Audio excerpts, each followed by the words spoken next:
Good morning to everybody. Really happy to see so many people connecting to this webinar on updates on drilling for geothermal.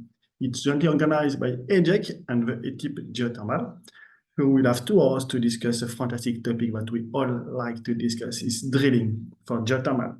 You could see that we launched a call for abstract. We have received also a lot of proposals to present today.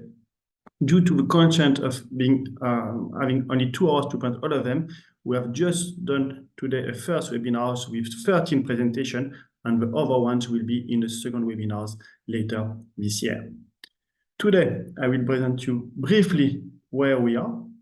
We are in a situation where in the past the market was quite stagnant with 10 to 15 new geothermal doublets for heating and cooling. Drilling for electricity was mainly in Turkey, and that was the business for the last 10 years. But now, for 3 to 4 years, we are living in an exponential growth of drilling. We see more than 30 new wells to be drilled for electricity production, but more than 100 wells to be drilled for heating and cooling projects. And many of them are already in the phase of drilling. So we see this increasing number of drilling activities all over Europe. But let's see now what are the technologies developed to drill for geothermal. We have a first session to present you 7 drilling technologies. I will not go to the detail of them. I will give the floor to the moderator to present all of them, but you can see from 10 to 11, we have 7 technologies to be presented.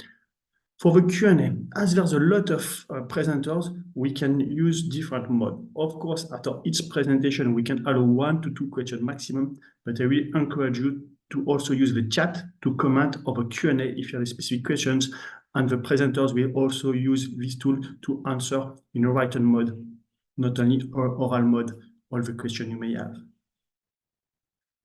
After this first session, we have a second session with same topic, drilling design and technologies, with 6 presenters.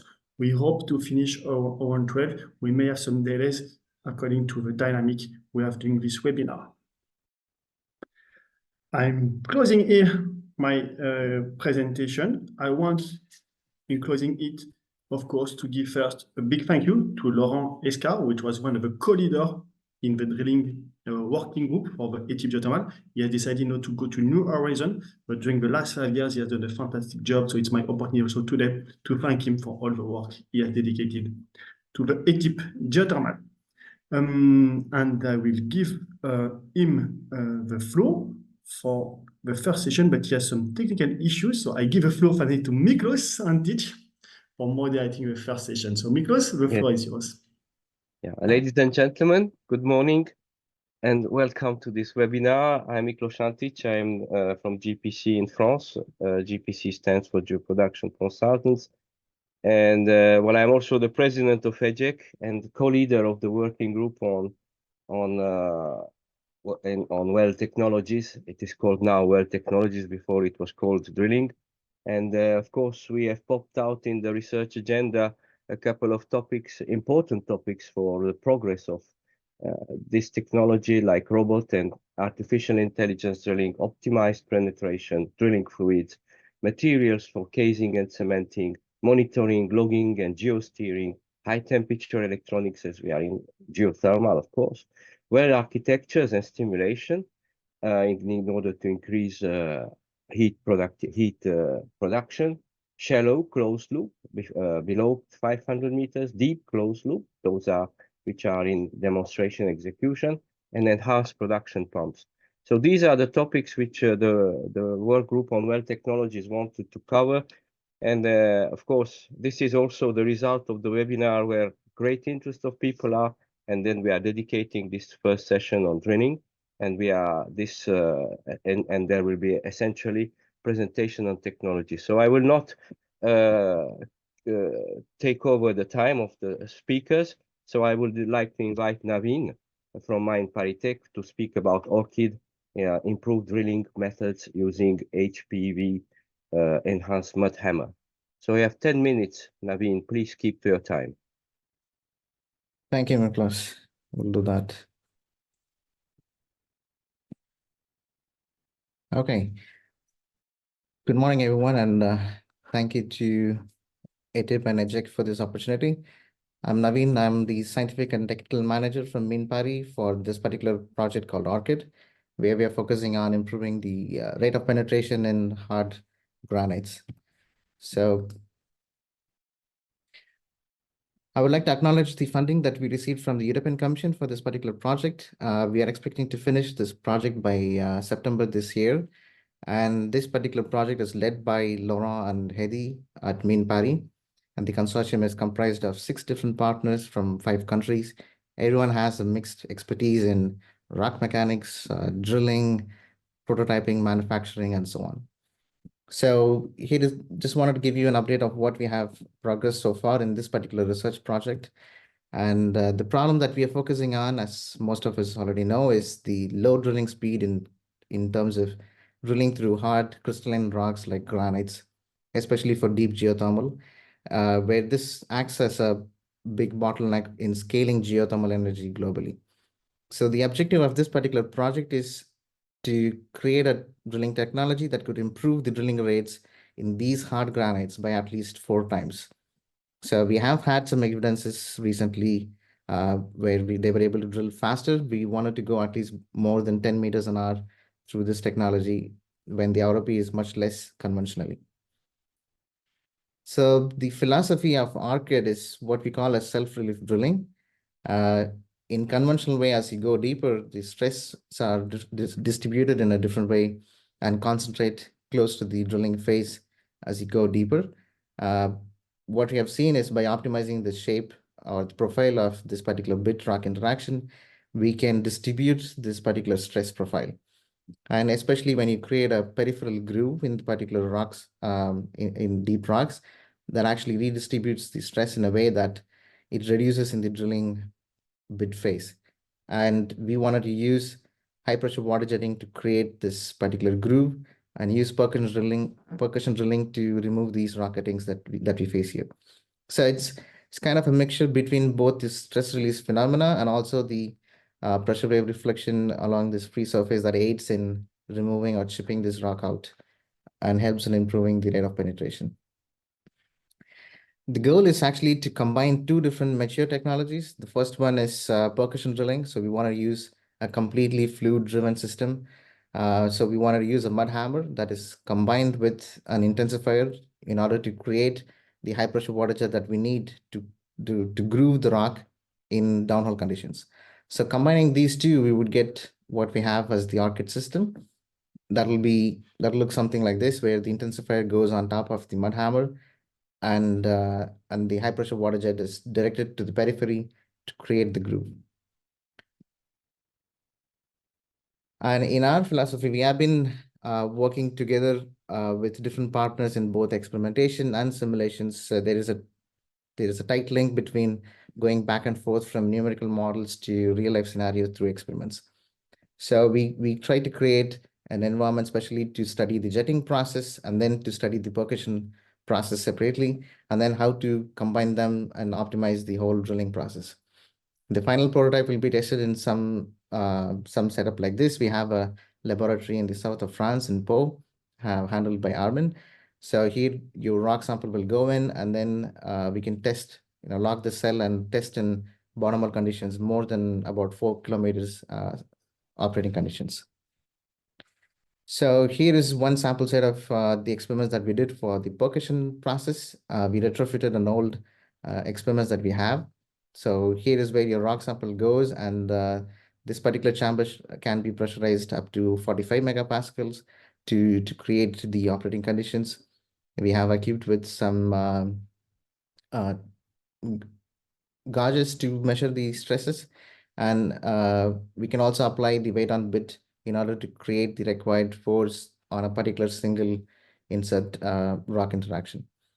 We have a hole here to see through, and we have a high-speed camera to record all the phenomena that happens here. So in this video, you see that we were able to, I think it's not working. So here we can actually see through the equipment and come up with the chipping process and so on. That is then fed into, well, okay.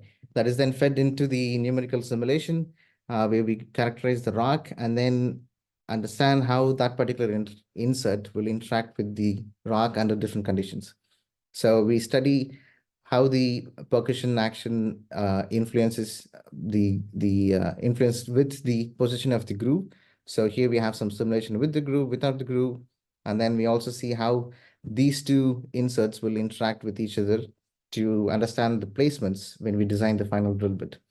We also conduct different simulations for the full drill bit and have this concave profile in order to create the stress relief process. So we have conducted simulations with different combinations of these parameters and understand what is the optimum value for us to design these drill bits. So on the jetting side, we have another equipment which we retrofitted again to adapt to this. So we have this high pressure nozzle here that can deliver up to 250 megapascal of pressure connected to a high pressure pump, and we can pressurize this chamber separately.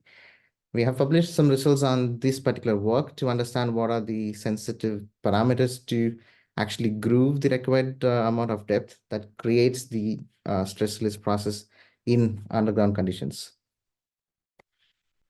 So once we have those experiments, we then use laser scanning to get the profile of the crater that was generated, and then we use that to validate the numerical models that we have created for this particular purpose. And we can understand how the jetting and the cratering will be different if it impacts on different type of grains and different compositions of the rocks.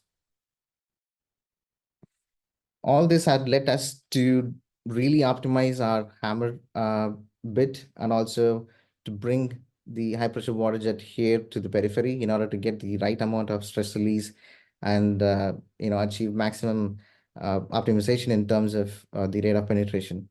So you can already see that from the initial design, we were able to make a lot of improvements in terms of the insert placements, better bit flushing, have a high pressure water jet that is really functional and can be operational in the real life conditions. So this particular prototype is under manufacturing right now. We will test these hammer by end of September this year. Based on the experimental results that we have so far, well, we tested different prototypes and different type of drilling methods. What we have seen is, as compared to the conventional rotary drilling, we were able to improve the drillability when we have this combined percussion and high pressure water jetting by 4 times.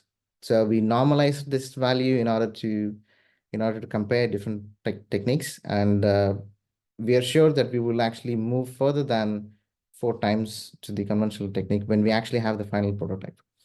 So we already have published results on this, so please have a look at those results as well. And the intensifier is under fabrication as well. We wanted to test the real intensifier with the hammer and not just by using a high pressure pump. So we are able to achieve about 7.5 times the inlet pressure, and then at the outlet we can have a high amplified pressure coming out of this intensifier that is used for the grooving process. Again, our hammer is actually fully fluid driven, so we can go up to a frequency of 25 to 30 hertz that we want to test in the laboratory. The idea is to combine this particular hammer with the previously shown intensifier and test it in the lab facility that we have in Po. So that's a horizontal drilling bench in which we can have these two equipments put in together and test the functionality between these two. As I said, the prototype will be ready in September, and we will be happy to go on for other field trials when necessary. Thank you for your attention, and I would like to invite you to visit our website. We already have published a lot of technical articles, more than 30 over this particular project, and there are a lot of other documents that we prepared that are public to, it's open source to the whole public. And the next public presence of our team will be in ARMA in June. So feel free to reach out to us and have a chat there as well. Thank you. Thank you very much, Naveen, for this great presentation and being in time. Well, as Philippe said, we may have 1 or 2 time questions, but I suggest you put them in the chat, and Okay.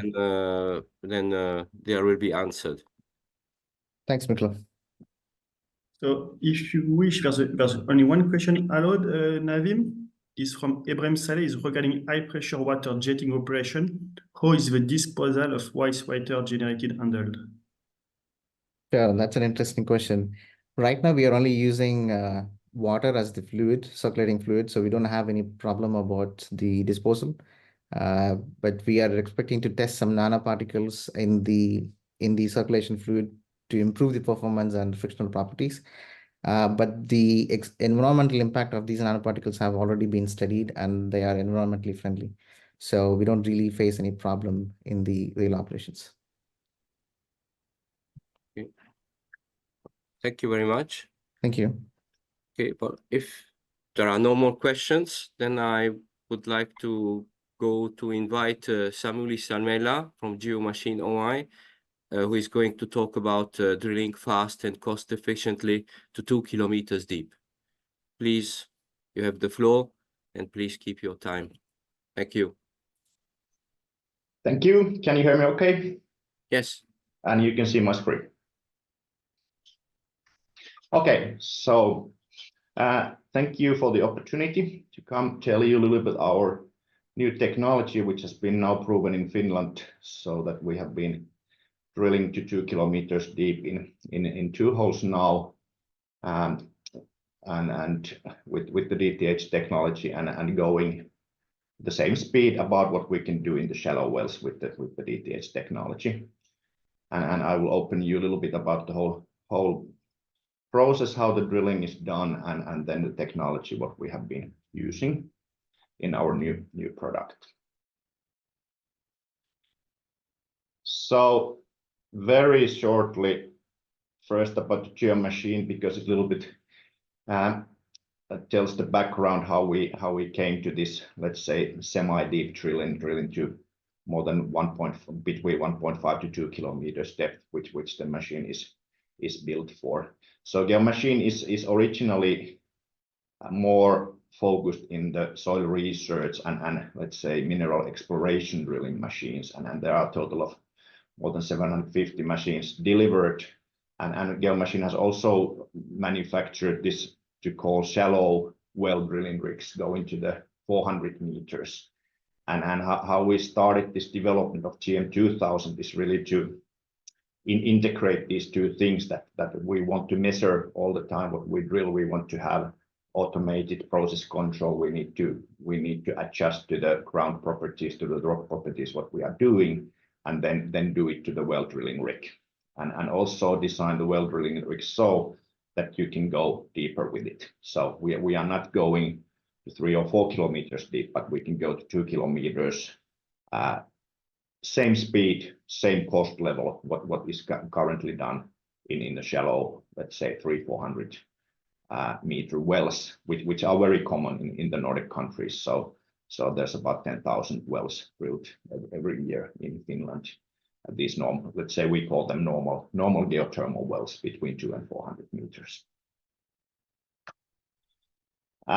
Just short picture. So we have the soil research, we have the geological prospecting rigs, and now what I'm talking is geothermal. And for all this, we have this digital platform. So just once more, because in geotechnical drilling, the information is the end product. So actually, the drilling what we do is meant to provide information. So now when we do geothermal drilling, we keep that in place. Okay, there the end product will actually be the hole and the energy what the hole provides. But still in the drilling process, we gather all the information and we try to improve the drilling process all the time. What we do, and also we have some certain values to keep the weight on bit, keep the torque, keep them automated also in the DTH drilling. So that's the kind of background, and that's our let's say uniqueness in this drill rig. There's a picture of the new machine GM2000, and also there's a picture of the, let's say, the whole concept how we are doing. So it's very traditional DTH drilling, only that we are now built this fit for purpose machine to drill to 2 kilometers, a little bit plus you can do. We have already been going deeper than 2 kilometers a little bit. So it's let's say that in the heart of this is this operating system and the IoT, what we do, but we gather all the data and we know how to control the machine so that when you go deeper than it's 500 meters or 1 kilometer, you don't hear the hammer anymore. So we need to have the measurement in place that you see all the time what's happening in the drilling process. And then what we have there is the drill rig itself, what we need to control. Then we need 2 to 3 compressors, depending on the depth where you are going, and then also a booster compressor so that we raise the air pressure up to 80%, so that we get all the cuttings out from the hole. And the system is really designed to drill in the very hard Scandinavian granite in bedrock, but of course you can also use in the softer rock formations. Then of course we need to limit a little bit the penetration speed and so on. But it's very effective also in the softer rock.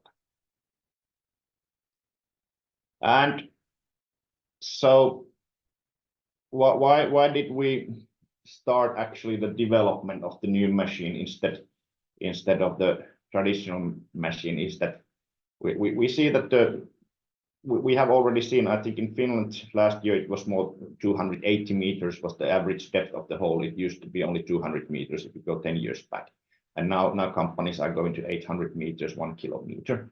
And we wanted to, we need to make a machine with the same technology to be effective, to go to 2 kilometers. And it's not only geothermal wells. So actually now there are already questions about drilling carbon sinks. We have started projects with the hydrogen storages, which will be drilled to the ground, and also one project would have been asked about the lithium extraction. But let's say the main point and how we started is really the geothermal energy and get it more efficiently and get it so that it's also economically viable for the companies to do that.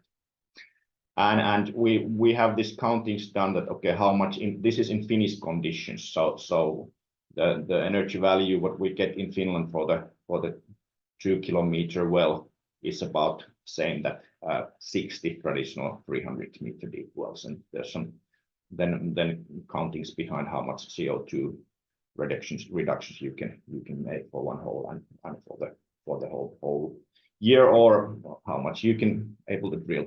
And we have also some articles in our web pages. You can go see some stories about the exact wells and stories how we have done this in more detail. So the technology, it's DTH rig. We have 9 meter drill rods. We have 60-ton lifting capacity, so it's enough to go more than 2 kilometers. We have 30% in reserve. And we have this drilling optimization, so that we control all the time the weight on the bit so that you don't break your bit. We control that there's not too much torque, not too much penetration, and so on. So it's all about the controlling the process. It's all about automating the process, because you don't hear it anymore when you are deep enough. Then another thing here is that it needs to be fast. It needs to be efficient. So this is not a conventional oil rig. So this is something you can drive right to your trailer. You can drive it from the trailer, and you have actually automated the setup time so that it kind of balances itself to the right position, and it's less than 1 hour that you have built it to the place where you need to put the rig. It doesn't require huge footprint on the ground, so that you can use it actually in the urban environment where you don't have enough space to drill, or like in Finland, let's say the alternative is to drill these 60 shallow holes. Now you need to drill only 1 hole, and so you save a lot of in the urban areas where you don't have the space to make these several holes. So easy transportation, short setup time, and so on. And then really all is about making the drilling repeatable, and so that you don't break your bit on the hole. So basically all the system measures so that you know when you need to change your bit, and then automating the process how to make it happen efficiently. And just a kind of picture of the total setup. So we have the rig in the middle, then we have the air air compressors and the booster, then you have the rig itself with the DTH technology automated system to handle rods. Then if you are in the areas you need to separate the cuttings and water and so on, you need to have a different container for that. And the heart of the machine is really to control the whole process with the digital control system. No, how much? I will not go to the well design, just very briefly. You first do the overburden drilling, then you actually drill to somewhat 500 to 800 meters, depending on where you have the groundwater layers. Then you do the casing and grouting, and then you continue to the target depth with the DTH. And just kind of shortly, the enablers, just kind of repetition. So the drilling process monitoring is the key, so that because I think today what the exercises have been done with the DTH technology, you have broken your bit, the success rate hasn't been so good in the deeper drilling. So what we really need to say that you need to control the process all the way, and that's where we come from, the survey drilling for the investigation drilling, bring the technology that we know all the time what's happening in the drilling. Another thing is sufficient air pressure and volume. So when we go with the air hammer, you really need to be able to bring also the material out from the hole, even though you are, or there might be some water also, and so you need to have enough power in the air. That also means that you need to have a little bit special hammer, so that the hammer doesn't choke itself. So you need to have the hammer that you bring the excessive air out from the hammer, so that you get the cuttings out and you don't actually choke your drilling process. And in DTH technology, we have a partner who has development, let's say, the bits and the hammer, and so that there are some adjustments needed comparing to the shallower drilling. But I'm happy to please visit also our website and take contact in case you are interested. I have a lot of material going more to the technology or the intelligence or the measurement technology itself. So happy to continue if you are interested. Thank you. Thank you very much for this great presentation. We do have questions. We have time for 1 minute for questions. I think there are in a Q&A. Miklos, we are a bit late. Maybe let's allow us a minute to answer them in a writing mode and move to the next presenters. Okay. I agree. Okay, then I'd like to invite Matus Gajdos from GA Drilling, who will give us an update on ANCHORBIT and PLASMABIT drilling technologies. Please keep to your time, as we are already late, so we have 10 minutes. I'm going to warn you by text to wrap up. Yeah, thank you, Miklos. Thank you. Good morning, everyone. My name is Matus Gajdos. I'm head of product at GA Drilling, and as was mentioned, I will present more details about our ANCHORBIT and PLASMABIT technology. Very briefly about the company. So GA Drilling was founded with the aim to make deep or ultra deep geothermal drilling much more cost efficient. The company was founded in Slovakia, where we still have our laboratories, our technology center, our outside testing facility, also manufacturing and hyperbaric facility. But we also do have branches in Bristol in the UK, in Houston in States, and in Rio in Brazil. Overall, there are approximately 70 plus employees, strong IP portfolio. As I mentioned, this infrastructure and manufacturing capabilities, and 1,500 plus tests performed on these technologies. As I mentioned, the company was founded with the aim to make geothermal drilling much more cost efficient. In the very early stage of the company, there was a feasibility study whose aim was to let's say, make some ranking of different technologies which can make this goal happen. And from tens of different technologies, we consider plasma drilling as the technology which has the highest likelihood to make this step change. So this this was and still is our end game solution on which we are working. So the tool is able by thermal energy disintegrate the rock, and we believe that it has also potential to enable supercritical water geothermal projects in the future itself. However, during this development, we realized that from market adoption perspective and also compatibility point of view with the existing rotary drilling rigs, it will be beneficial if we have also some solution which combines this plasma drilling with the existing rotary drilling, and therefore we came with the concept called PLASMABIT hybrid, which combines this thermal energy of plasma with mechanical force, with the aim that these plasma modules, which are integrated into the rotary drilling, weaken the rock and enable faster drilling. And obviously it may have also a couple of other advantages, like lower power consumption when compared to the full PLASMABIT solution. It can be a plug and play with the existing infrastructure and combine advantages of both approaches. So this is another, let's say, product line on which we are working.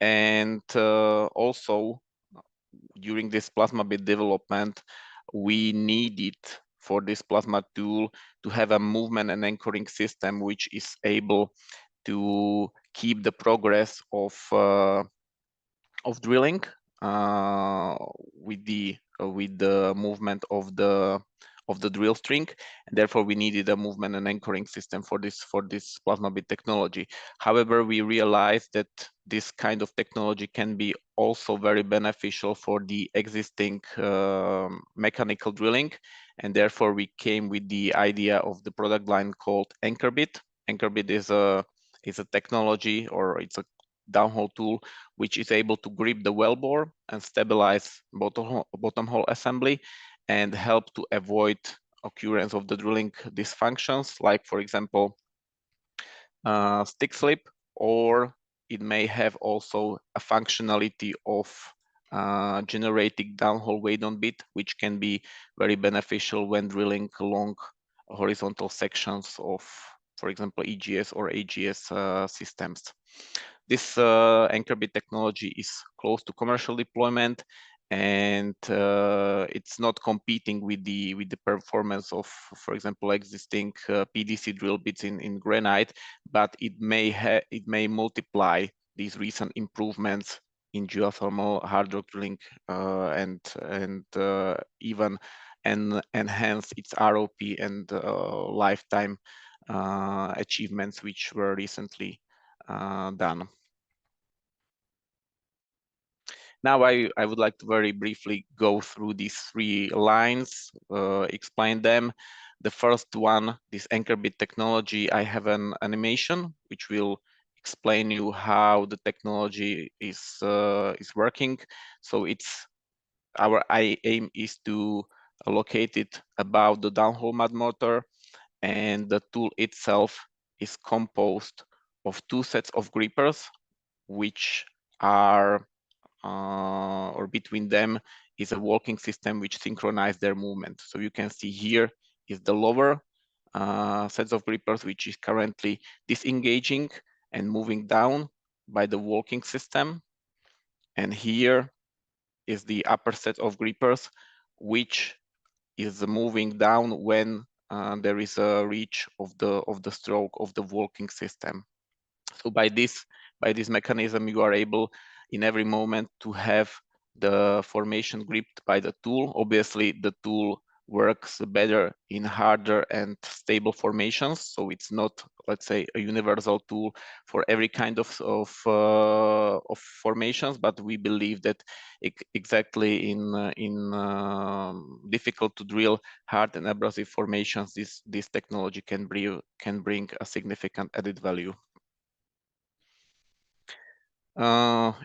it's almost 1 year when we started the field demonstration of this kind of technology.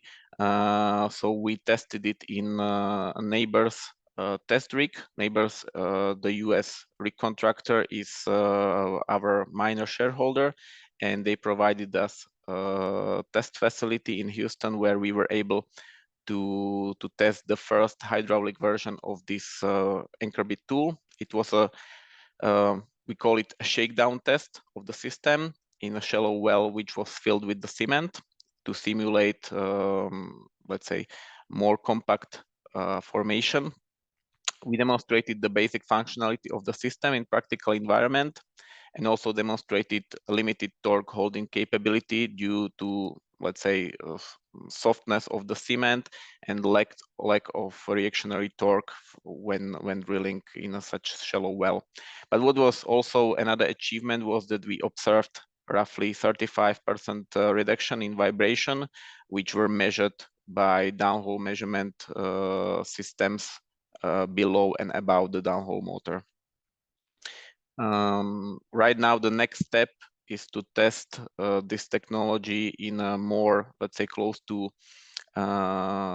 real environment facility.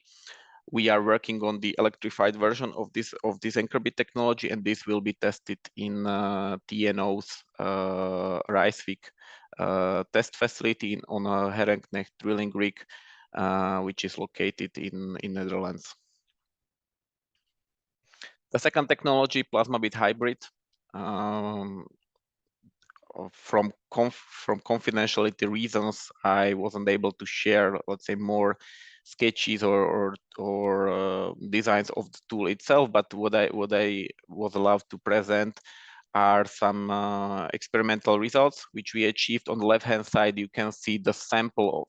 This is a model of the sample of the rock, which was treated by this combined plasma mechanical rock disintegration. So we were able to combine this treatment on a rock sample, and from the results on this right-hand side, you can see the chart showing the reduction of the cutting force of the PDC cutter or the PDC cutter with the increasing single pulse energy. So by fine-tuning the process, we were able to reduce this cutting force by roughly 60%, and we believe that this is the significant benefit which can enhance the lifetime of the PDC cutters by application of this technology.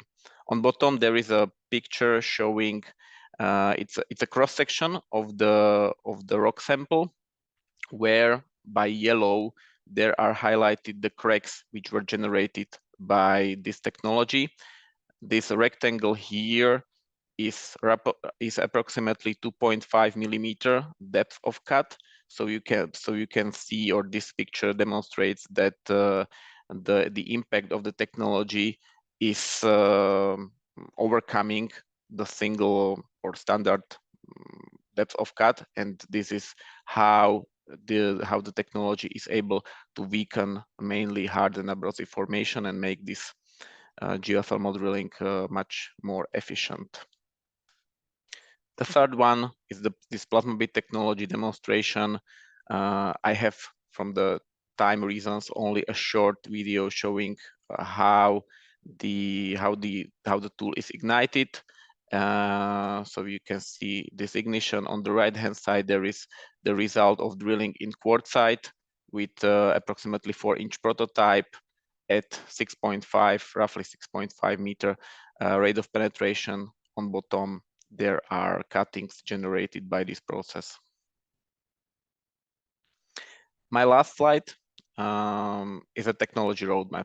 So this is a very illustrative picture showing that our technologies are agnostic to the type of the geothermal system. So they are not, let's say, focused only on one type of the system itself. Obviously, they are designed to make the most added value in hard and abrasive formations.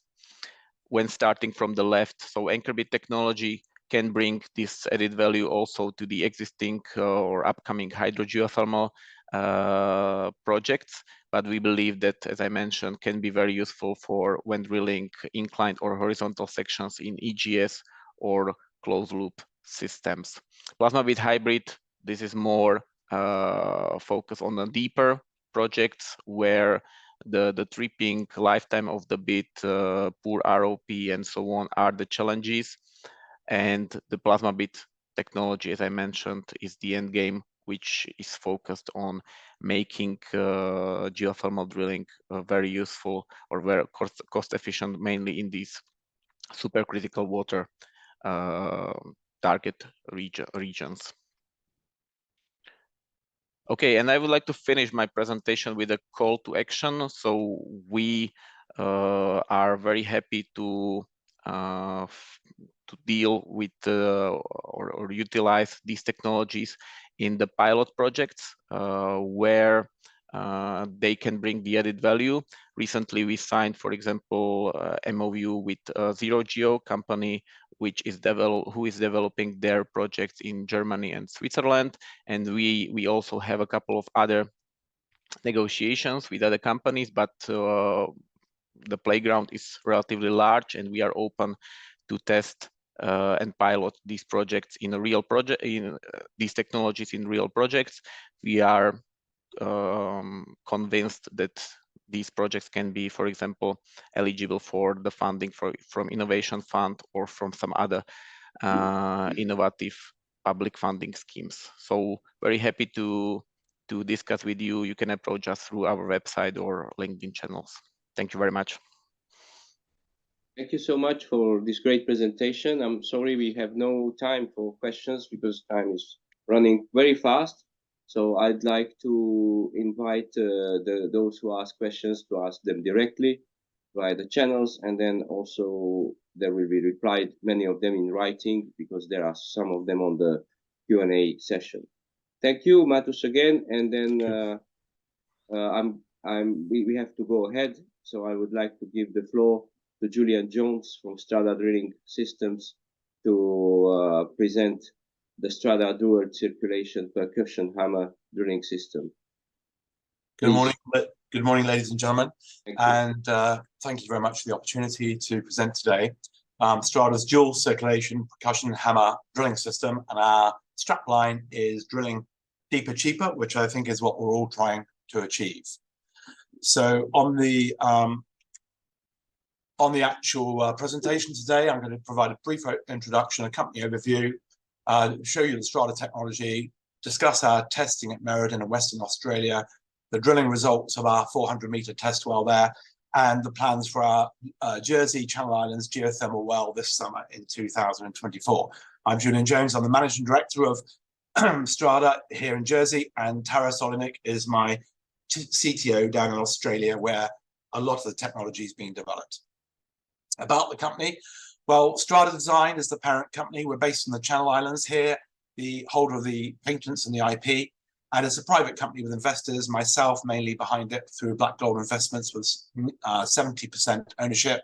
And then down in Australia, we have Strada Percussion Drilling Systems, based in Perth in Western Australia. Australia, of course, is the home of the percussion drillers, and the Research and Development Centre with infield testing at Meriden in Western Australia.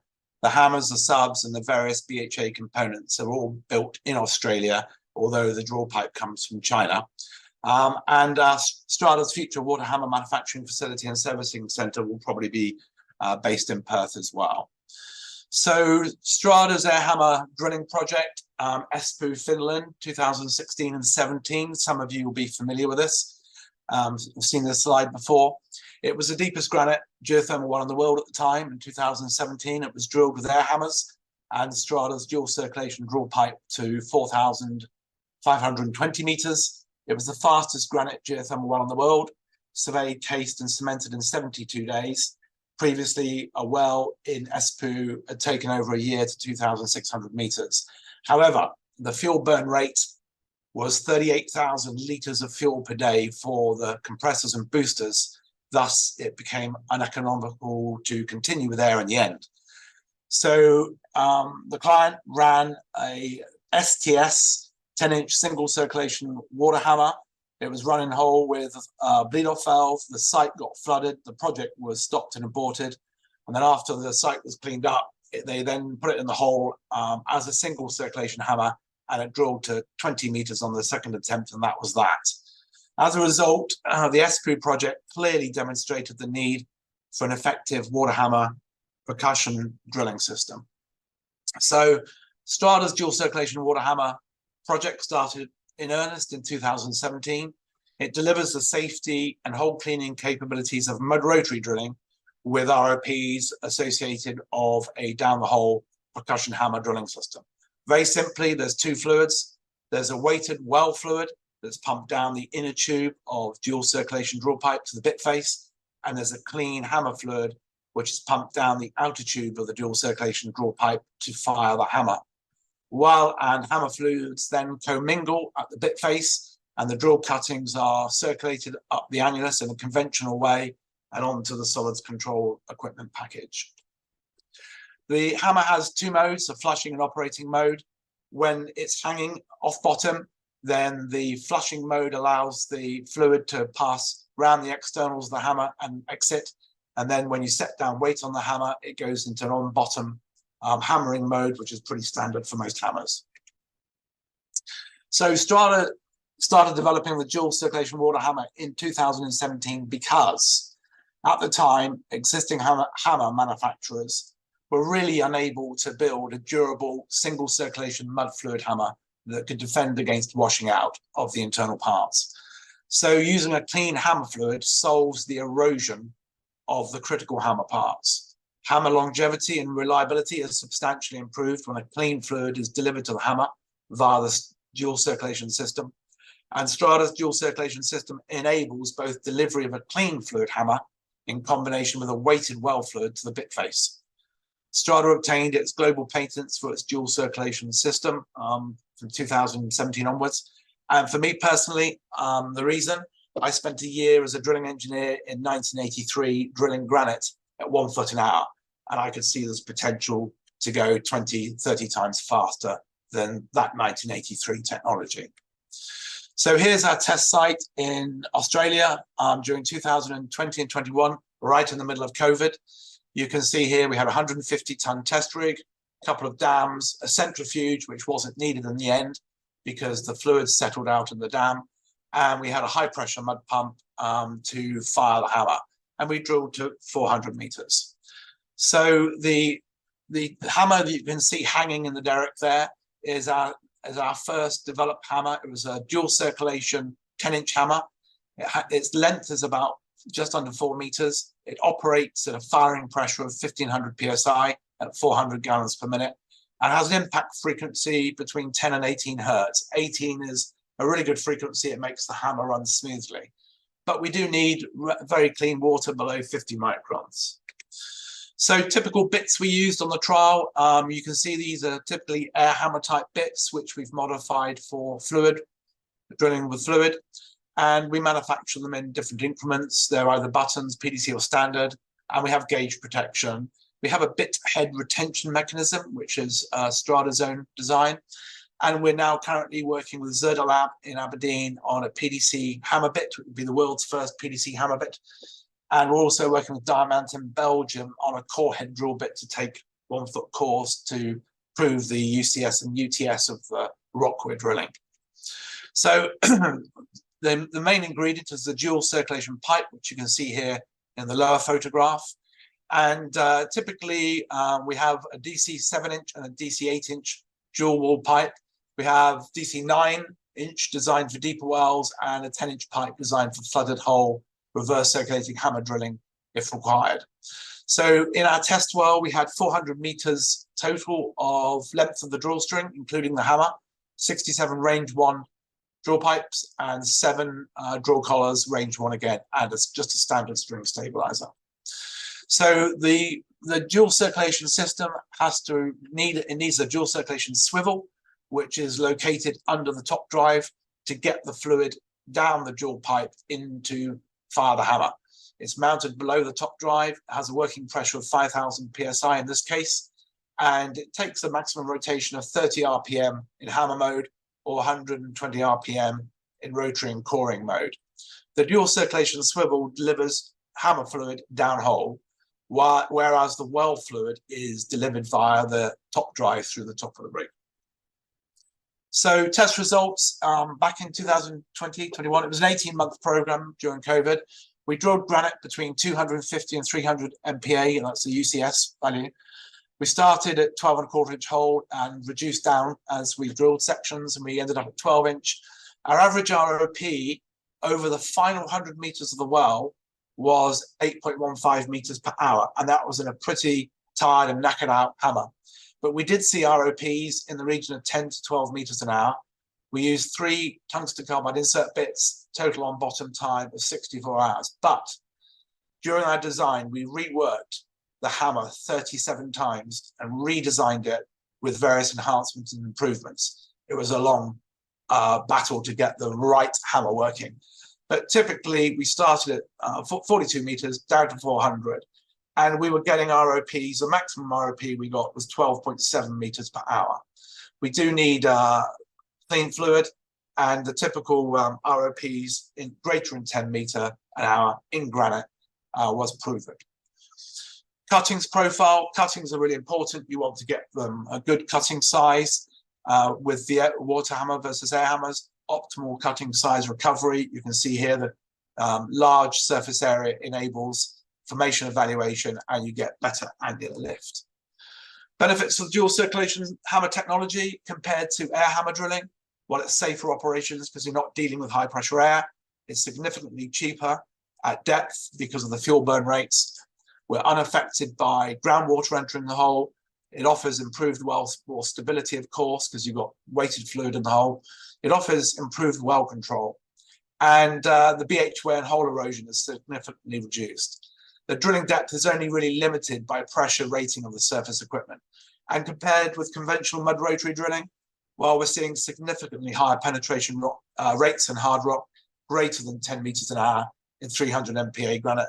But the benefits is very similar, and the principles apply for tripping and drilling procedures, which is similar to mud rotary drilling. So drill crews are familiar.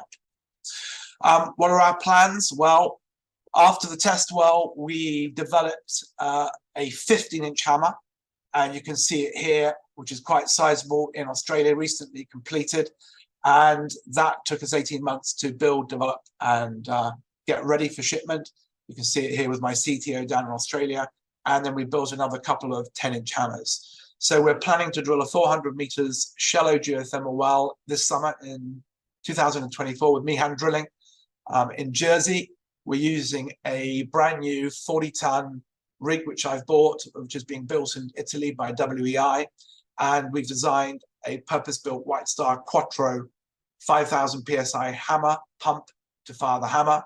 Our wellbore profile will be 17.5-inch hole to 120 meters, and then 12.25 down to 400 meters with a 10-inch hammer. So we'll test both the 15-inch hammer and the 10-inch hammer. Our future target, well, ROPs clearly, as we've seen from the presentations today, need to be greater than 10 meters an hour. We're looking at 500 bit runs, 500 meter bit runs in 300 MPa granite in 12.25 inch open hole. We're hoping to get that with our Strada Lab drill bit. We're working with Strada Lab on that. And we'll be drilling in hard rock interbedded formations. So that's the future target, 10 meters an hour in hard rock interbedded formations in 12.25 hole. And this is just a quick photograph of the proposed site layout in Jersey. It's a very tight site with the rig we're buying. You can see the White Star pump there. And that's the end of my presentation, if there's any questions. Thank you very much, Julian, for this great presentation. Very quick. Appreciate your keeping it to the time. But unfortunately, time is passing too fast, and we are almost 11 o'clock and still missing 2 presentations by the time. So there are 2 questions which were posed on the Q&A. They will send to you, and then you will have the opportunity to answer them by writing. So I'd like to pass to our next presenter, which is Anson Bartlett from Tomax Drilling Technology from UK. he's going to talk about highly efficient drilling regulator. Please go ahead, Anson, and please keep to your 10 minutes as your previous speaker, because time is really, really critical now. Thank you. Thanks a lot, Miklos, and good morning, everyone from sunny Doha in Qatar. Yeah, I'll make sure I stick to the 10 minutes, no problem at all. My name's Anson Bartlett. I'm the regional manager for Tomax, the UK, Europe, and Middle East. And this is Tomax in brief in numbers. We're a one-product company. We've got various sizes of tools from 1 7/8 all the way up to 9.5-inch OD for larger hole sizes. We're spread around the world from the US to Norway, where our HQ is, UK, Middle East, where I am, over in Asia and in Africa. We've got just over 50 employees worldwide, and we don't have anyone in the field. Our tools pretty much plug and play. We just send one tool to the rig site, and it allows the directional driller or the drilling operators to pick up our tool and operate it.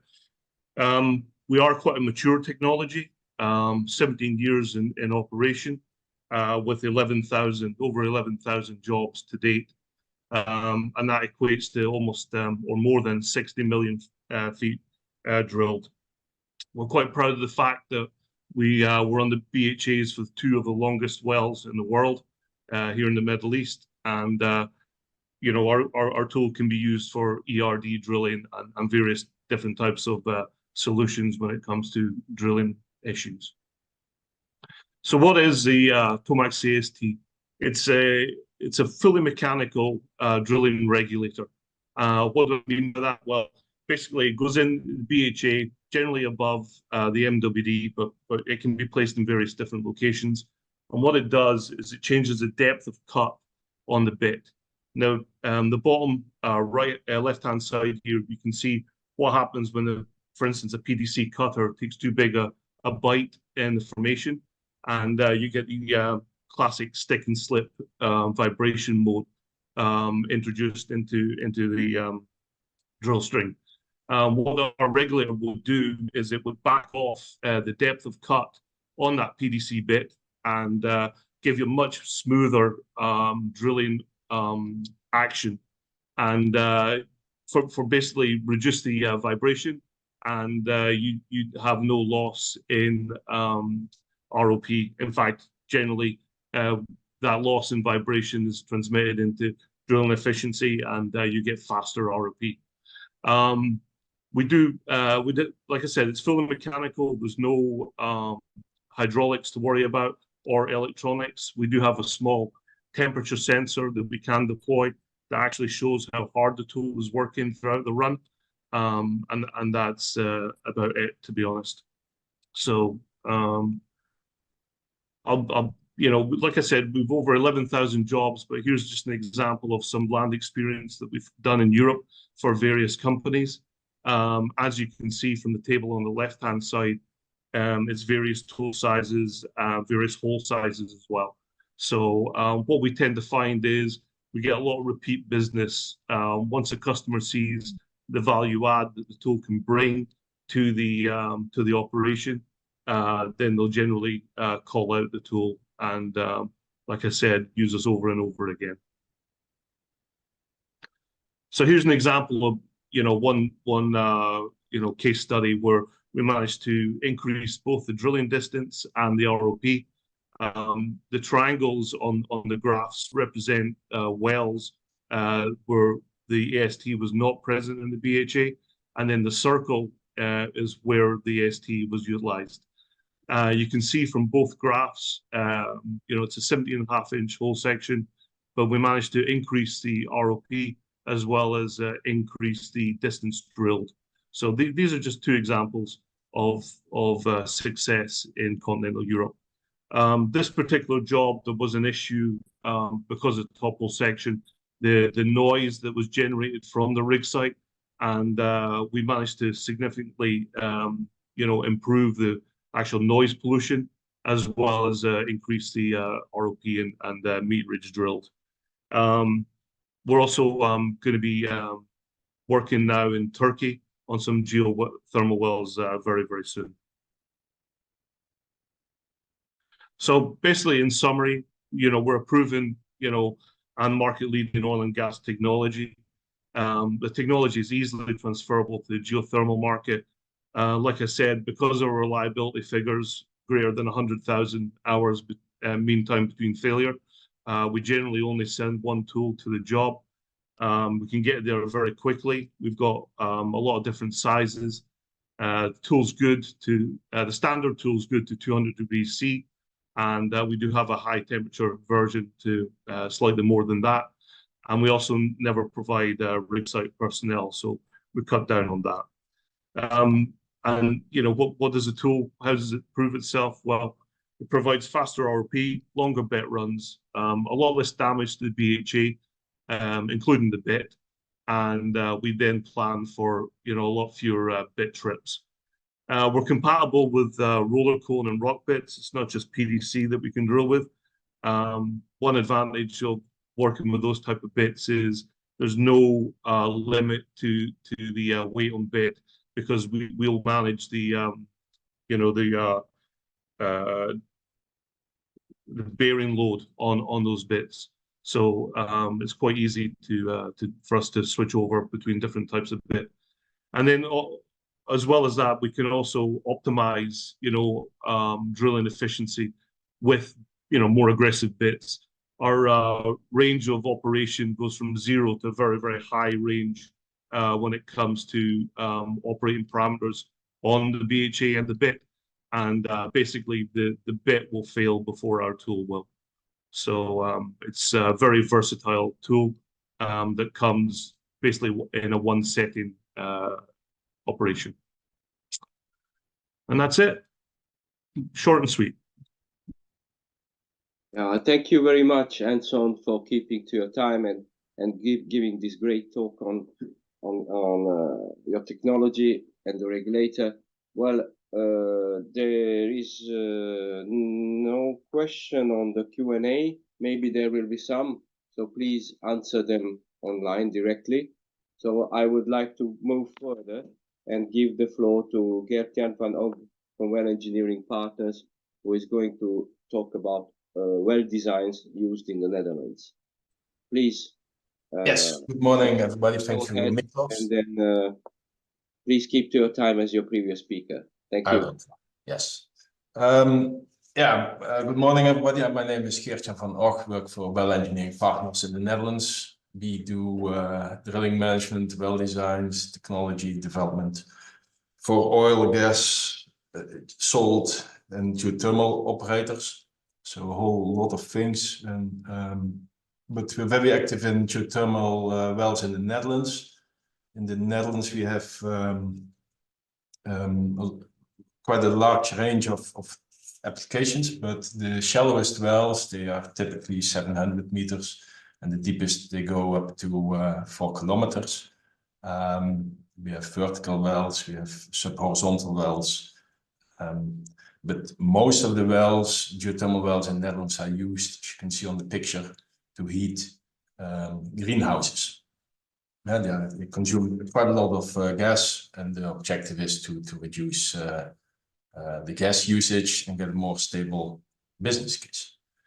So the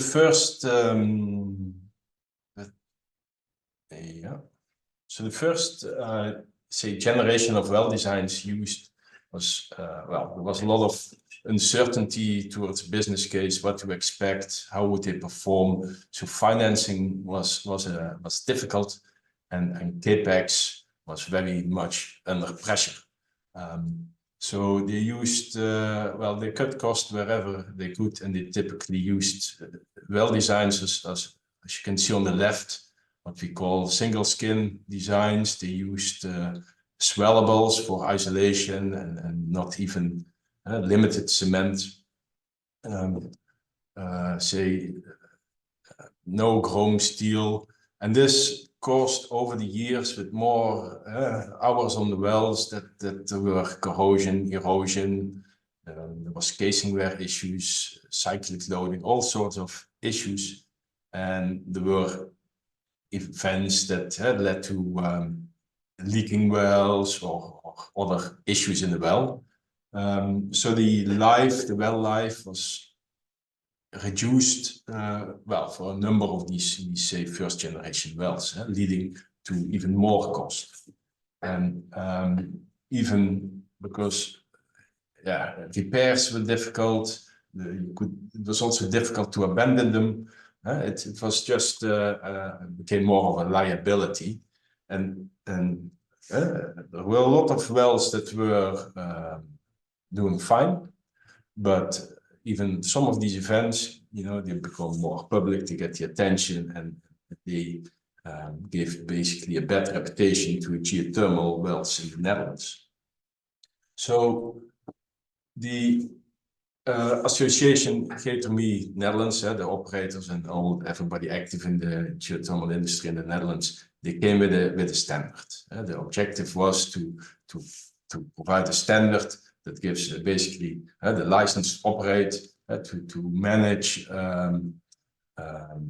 also the reliability of the wells, remove uncertainties, and it means that they had to focus from this initial focus on low cost in constructing the wells, in more life cycle cost.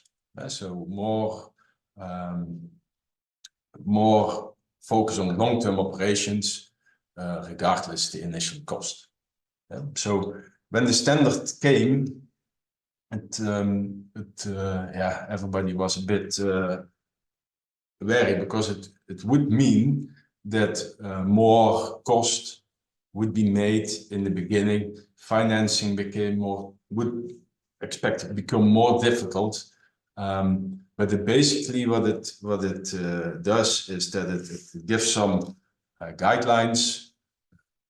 If you do, actually we will not, if you would follow the regular well engineering process, you would already follow all these, but a lot of topics were listed to follow, and one of the very important one is that a good full well life cycle barrier strategy used. So that there is no single point of failure possible, and basically that would give more reliable and longer production, longer life to the geothermal wells in the Netherlands. So I made a little plot. In Netherlands, everything is open and public. So we have NLOG. So I ran it to NLOG, and you could see that from the here. This is a pre-standard, and then we had COVID times, and we had some other, say, reputational issues. But here you see after the standard was say active, we have about a similar level as say before the standard. So although the wells became more expensive, we don't see a drop. That was people were claiming the wells become too expensive and were getting out of business. But the effect is that the products became more reliable, and financing may become actually easier. Although it's a bit uncertain to say what is causing this dip, COVID probably one, but besides the well designs, there were other things taken that happened, like seismicity was a big thing in the Netherlands, not necessarily triggered by geothermal, but mainly by the gas production in the north of the Netherlands. So we all have the same regulator, and so basically we have to apply to the same, follow the same rules and laws. But anyway, the impacted on the geothermal industry that there is more attention to, say, injection pressures and seismicity towards faults in general. Anyway, the geothermal standard triggered also some, say, innovation, or at least some alternative designs. So the most straightforward is on the right, where a tieback is installed over the full length of the well. This tieback provides an analysis that can be monitored. If you pressurize it, you can see if your tieback and your well is say still doing what it's supposed to do. But it's also a wear element. You can choose basically a cheaper steel or a more advanced material, such as chrome steel or composites. But this is more of an economical choice. When do you want to change it, or do you never want to change it out, versus your objective for your well life.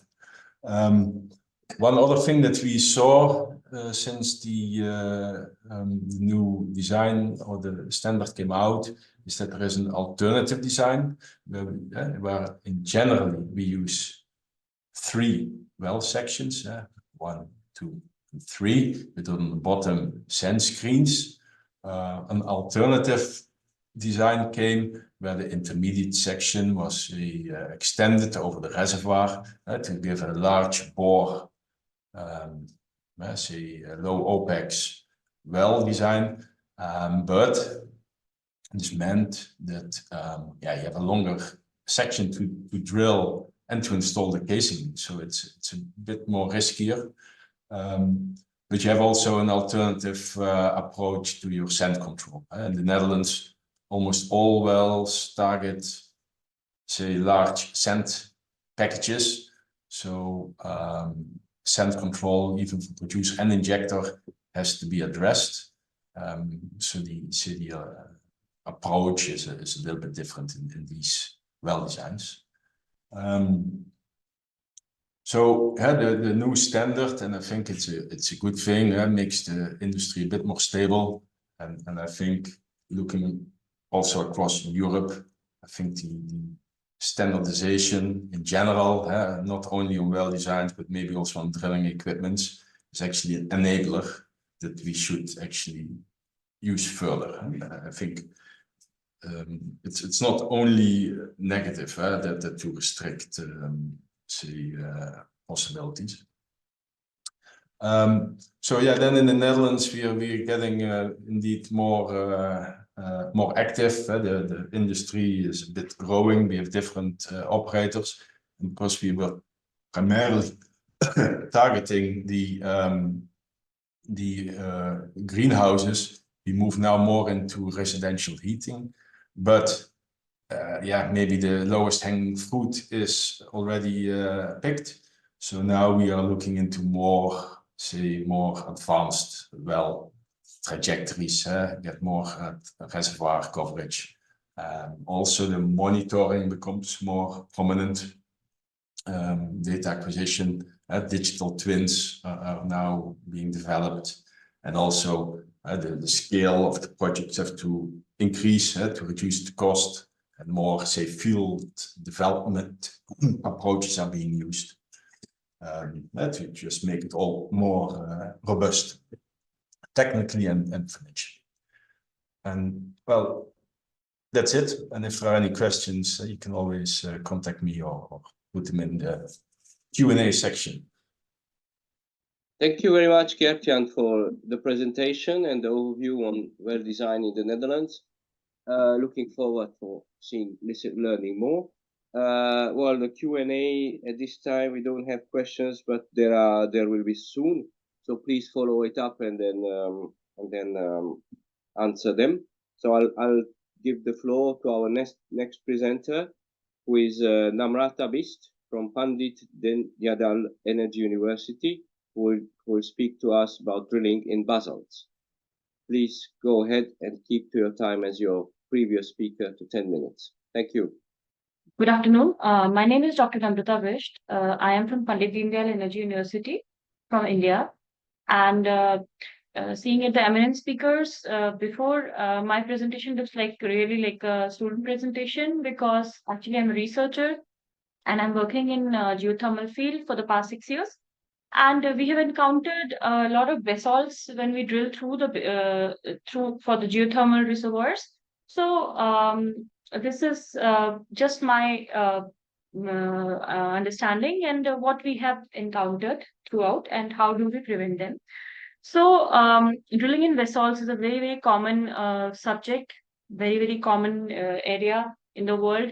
People have drilled basalts not only to find out the hydrocarbons for water as well as for the geothermal energy. Even the Colombian River Basalt province, which is an interbasaltic aquifer, it produces enough water to support a multi-billion-dollar agriculture industry. However, there are certain problems that are encountered with the basalts.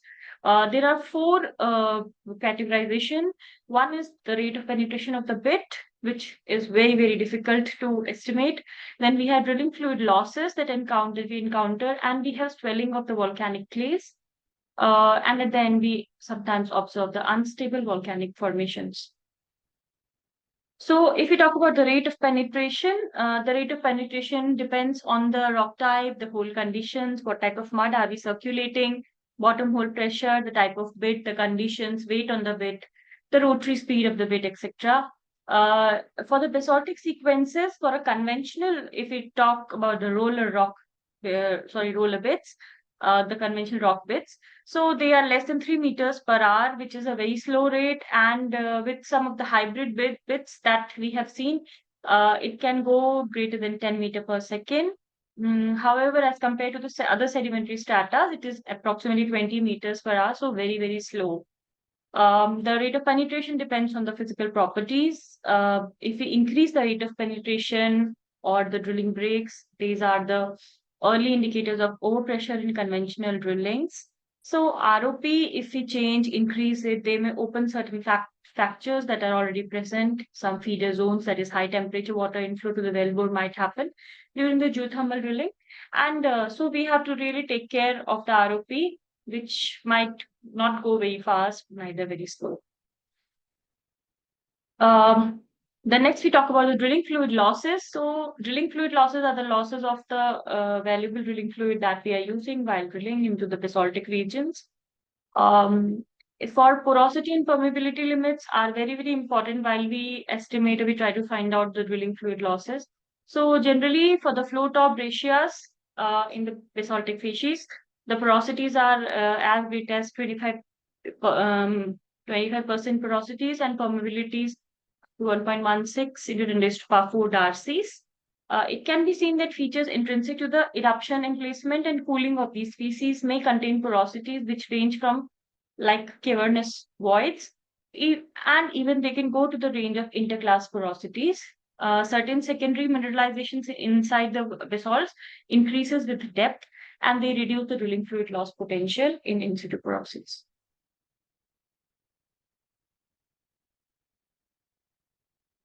Next, we talk about the swelling of the clays. So generally, the basalts will not swell, but however, if the clays are present inside the basalts, they might increase the swelling capabilities of the rock and of the formation, and hence they might create problems if the wellbores that we are drilling are connected at separate potentiometric surfaces of different water reservoirs.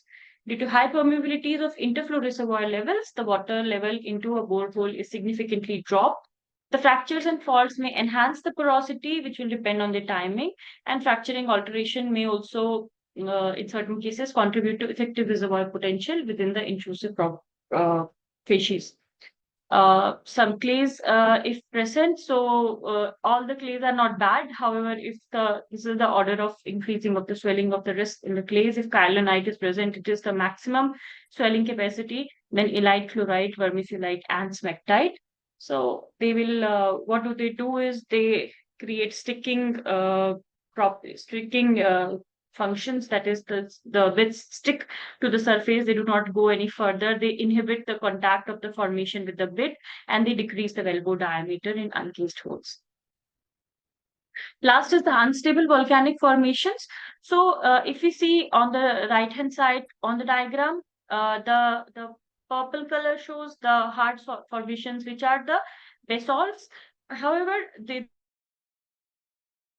basalts are not always only the basalts, they are intercalated with soft materials. So volcanic facies can cause instability during drilling and cause cavings and washout and even wellbore collapse at times. Washouts are caused due to soft, poorly unconsolidated or uncemented formations. If the density of cuttings is greater than 1 gram per centimeter cube, it makes it challenging to clear the cuttings, and the fluid losses are also encountered with it. So in conclusion, as Unanticipated drilling complications can lead to safety issues. It is important to evaluate the potential drilling risk for an exploration well, but also causes and their potential remediation measures should be known beforehand. The data on the ROP and mud logging parameters can be done. Assessment of volcanic cuttings, integrated wildland response, and FMI logs can all improve the drilling risk evaluation.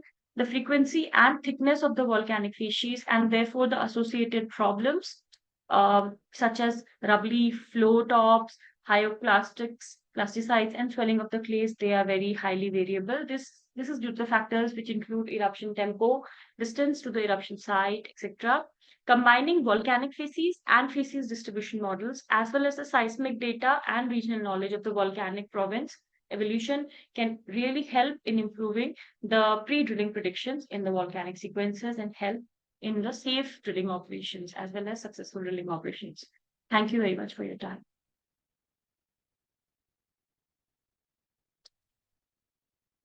Thank you very much for this presentation. It was a bit different from what we are used to. Well, there are no questions at this time in the Q&A, but please follow during the session and answer them as they come up. Now, sure. I would like to give the floor to our next speaker. I don't know whether Laurent has come to moderate the second part of the webinar. I'm here, if you can hear me, Miklos. So I'm going to move to the next presentation for this second session. We are going to have Pawel Slupski, sorry. Pawel is going to talk to us about the YouTube heat exchanger. Pawel is coming from the University of Padua, and we are going to focus more on the laser drilling aspects of things here, which is the thing about our webinar, talking about drilling technologies and tools here. Pawel, the floor is yours, if you can hear. Yes, thank you for the introduction. Do you hear me well, first of all, and do you see well the perfectly. screen? Okay, perfect. So I would like to introduce our innovative project called DeepU to develop the one moment heat exchanger below the 4 kilometers depth, and to obtain to be able to develop such a technology. Of course, in the beginning we need to develop the laser drilling with assisted with cryogenic gas to be able to obtain our goals. And today I will speak only from the perspective of laser rock interactions, as generally the project is, as there are many partners which are working on the appropriate parts. Okay, so as I mentioned, the main goals in the project is developing new drilling technology to be able to extract the geothermal energy from above 4 kilometers depth by application of U-shaped closed loop. And in theory, it should reduce the cost of well drilling and also making the geothermal or extraction of geothermal energy everywhere based on the geothermal gradient. So our drilling concept is shown here on the left-hand side. We have the drilling string with the laser beam supplied to the drilling head on the bottom through the optical system, and on the sides we have the gas conduits allowing for the action or combined action of this cryogenic nitrogen. The oil particles generated and cuttings through this with the system are removed on the outer annulus of the borehole. And what has been done so far in the project, as I said, it's after a year and a half. So the design of the tower rig with all necessary equipment has been realized. I think it's already the 4th generation of the drilling string with all necessary challenges solved, but I'm sure that we'll continue this work. And some of them already been manufactured for laboratory testing. The drilling head was also I realized at the moment we have again a fourth generation, and it was fully tested and it's fully operational, as shown here in some preliminary test. So to be able to control the laser drilling process, we have performed a number of different experiments, starting from the small scale to investigate the laser rock interactions, and of course the larger scale experiments on the 50 centimeters block of rock with application on our drilling head from the DPU project.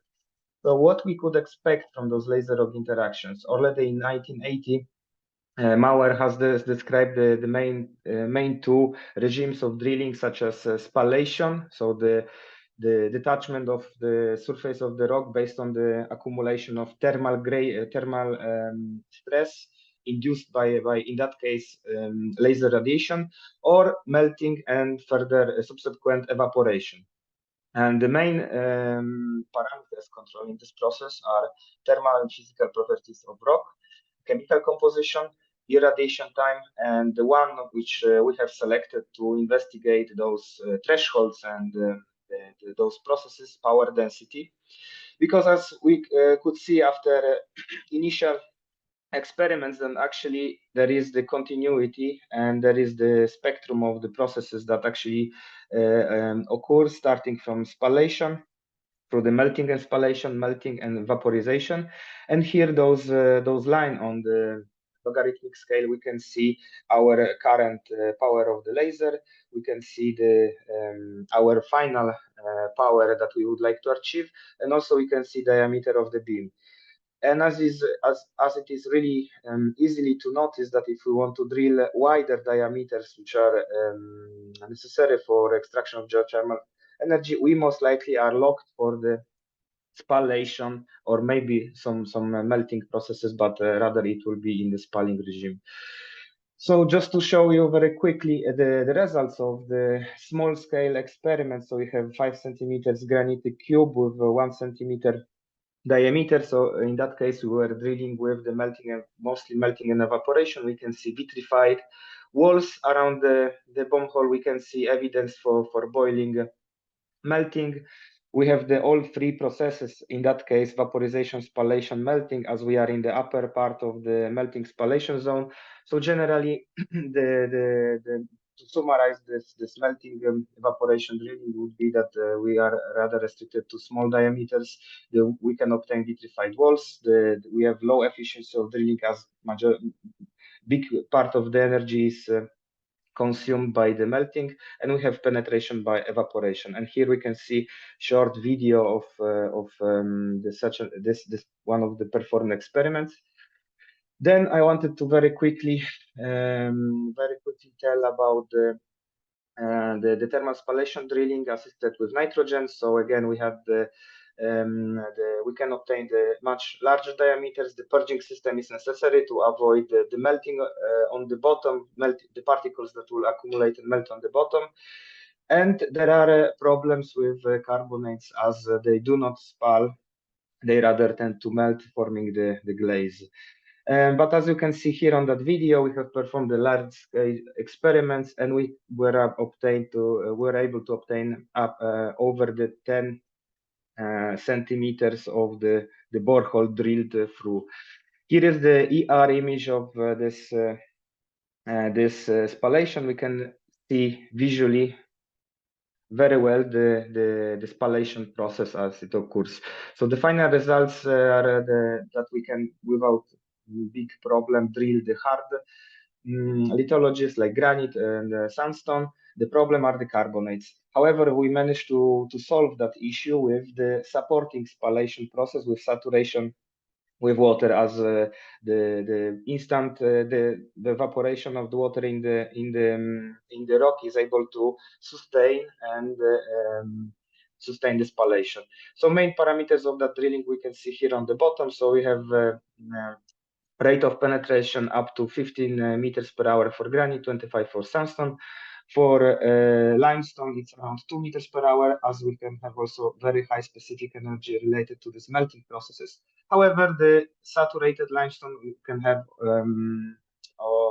again, quite a decent rate of penetration and specific energy necessary to remove unit of volume.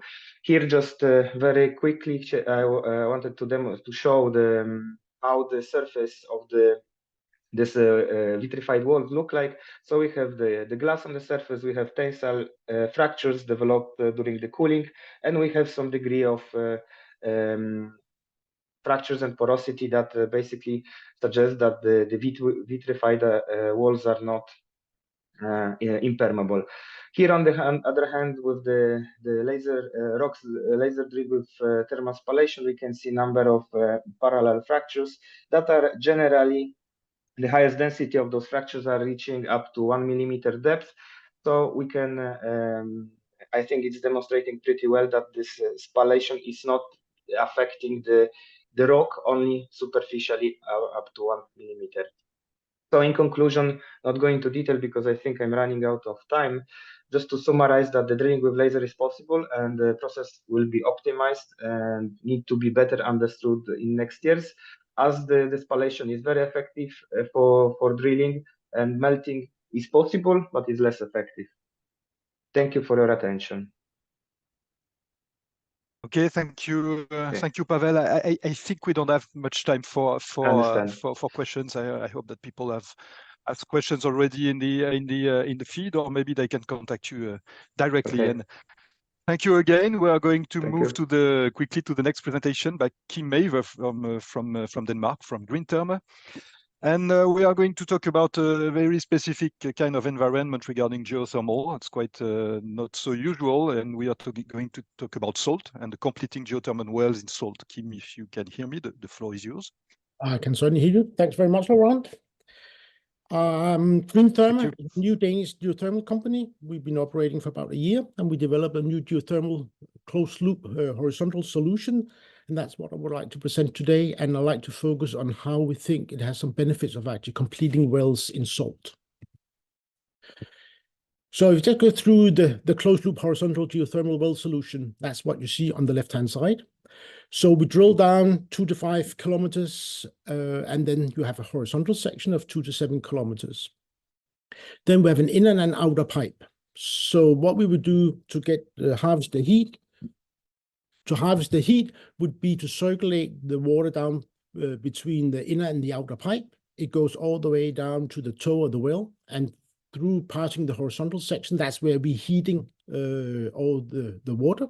Then at the toe of the well, the water will then return back to the surface.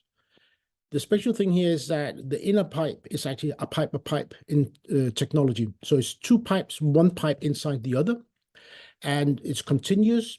And what we can then create is a continuous vacuum from the toe of the well all the way to the surface. And in that way, we can actually eliminate the heat loss. It'll probably be only a few %. So in that way, we can then retrieve the harvested heat from the surface without any heat loss. So as this is a closed loop solution, there's hardly any geological requirements. We don't need a certain reservoir thickness. We don't need a certain permeability or porosity. And another benefit here is that if you're able to complete the well will always produce heat. It may be more or less than what you predicted, but it will always produce heat. Furthermore, it's very safe because, again, it's closed. There's no interaction with the subsurface, so there's no reservoir fracturing, which could induce seismicity, and there's no interaction with drinking water.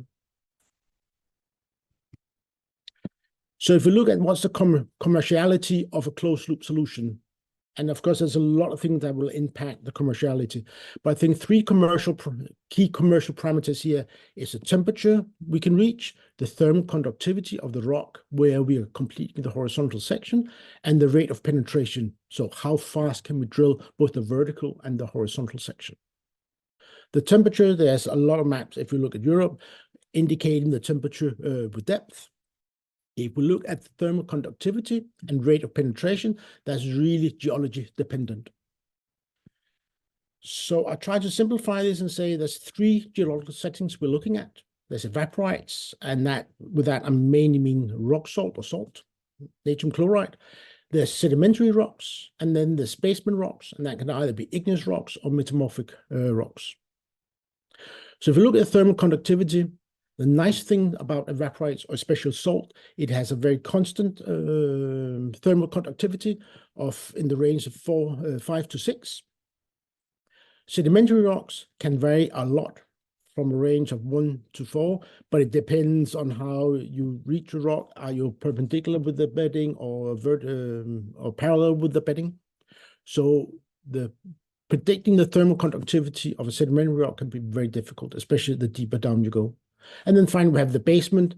The thermal conductivity, again, probably slightly higher than sedimentary rocks, but again, you see a lot of variations. Then if you look at the rate of penetration, salt, for the rate of penetration certainly is very fast to drill. It's probably 2 to 3 times faster to drill than sedimentary rocks.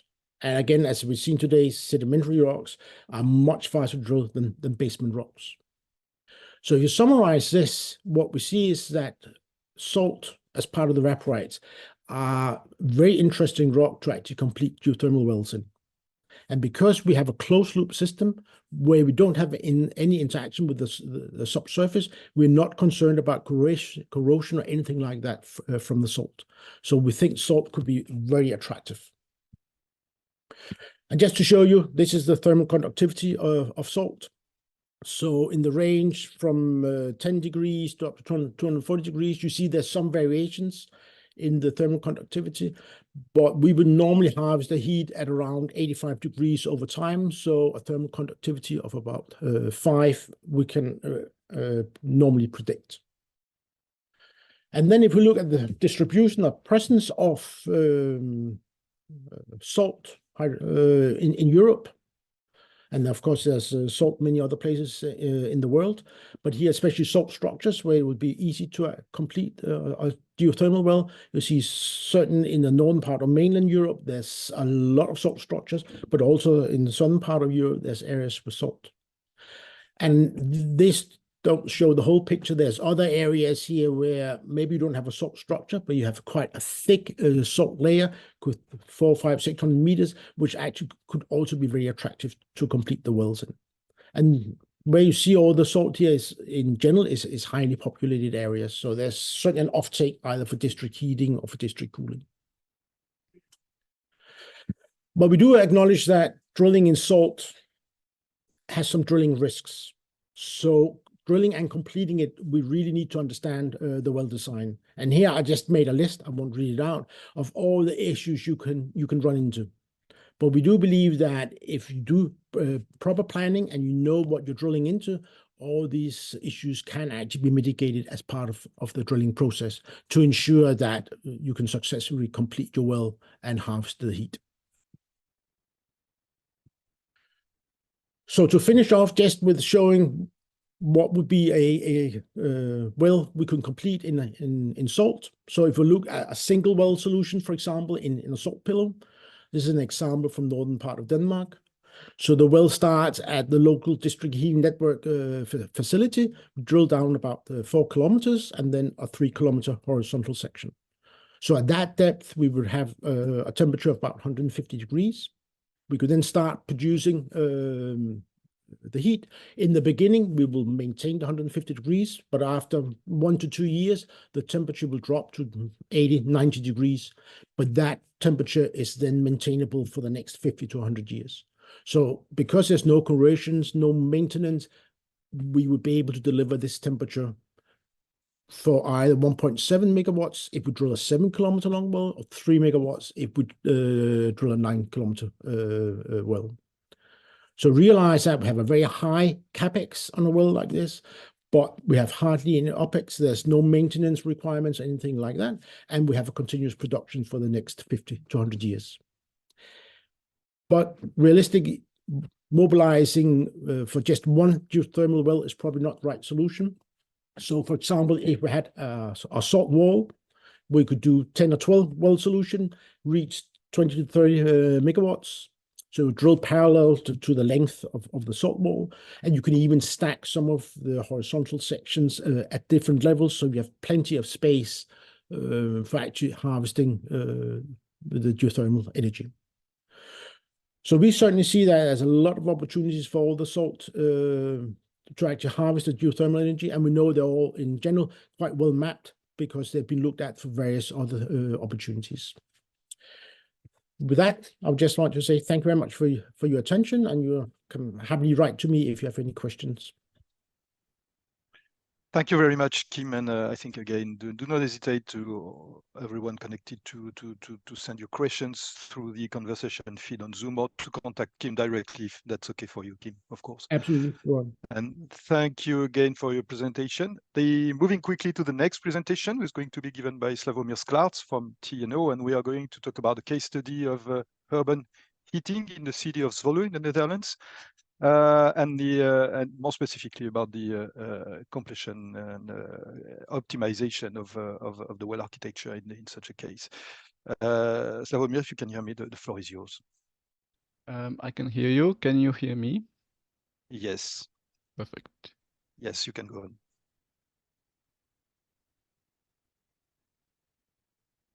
Okay. We don't see the full, yeah, okay, it's okay. We see the full screen, but that's okay. Thank you. Can you see the full screen? Yes, it's perfect. You can go on. All right. Hello, everyone. My name is Sławomir Sklarz. I'm from TNO.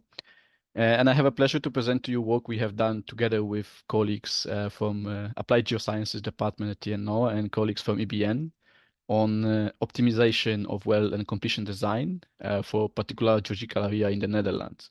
It's perhaps a bit different from other talks, but I hope it's still interesting. The work was realized in European initiative project called RESULT, which main objective is still to demonstrate potential of reservoir for heating urban areas. The key aspects in the project to consider are the subsurface uncertainty, different well technologies, state-of-the-art approaches, and eventual demonstration on sites. The particular focus for this presentation was to answer questions like, what is the best well concept we should use? What is the best drilling location? This is quite selective results. One of the ways to tackle subsurface uncertainty is to work with multiple geological scenarios. Having sparse and uncertain on itself information about the area, we can create a static geological model, and through stochastic optimization, we can fill in the gap, so to speak. Going to such process, what we get is an ensemble of equally probable numerical model scenarios, each with different geological maps for permeability, porosity, net to gross. What perhaps sets this particular area apart is quite high vertical variability in geology, in geological properties, which resulted in quite high numerical vertical model resolution of almost 1 million active cells. Just to establish terminology, when we talk about well concepts, we basically mean a well shape, and the shapes we considered is quasi-vertical, quasi-horizontal, and multilateral wells, which I will for simplicity just call vertical, horizontal, and multilateral. Our colleagues at EBN, they were the ones who created the numerical models, as well as this particular sensitivity analysis study. They were interested in analyzing impact of geology as well as different location, which were defined by a different cementation level. Its impact on productivity index performance. And what they notice is that, for example, multilateral and horizontal scenarios outperformed a vertical one in terms of productivity index. Also, cementation had quite a large impact on the productivity index. This is shown in this, how large is this band area, basically. The cementation has especially impact on the horizontal wells, so that tells us that location is quite important. So in this study, the well shapes were fixed. There were 2 different well shapes, but they were fixed. And we approached the problem at TNO a little bit different. So we have an optimization methodology to which we provide an initial guess, which is a well-shaped scenario, basically. We give an ensemble of numerical models, and we define a performance indicator. In this case, it was a net present value over the 30 years of life cycle. The well shapes are parameterized in the way that they can change freely in space, and as well as location of the well can change, but of course keeping constraints on realistic drilling trajectories, so like dogleg inclination constraints and so on. Optimization is an iterative process, so you provide initial guess, over the iterations you evaluate flow simulations, and hopefully you end up with improved solution. Part of the study that I was not particularly myself involved in, but it was also about defining the techno-economic model. Of course, since we are playing with well shapes, we need to define parameters that really change with that shape, and therefore we consider a shape, cost per shape, per length of the well, and whether this is multilateral or whether there are multiple branches or not, a pump information, standard capex, opex, and so on. So when it comes to heat price and electricity price, so there was an assumed, basically predicted scenario. This can be also assigned and included in if needed, but it was not here.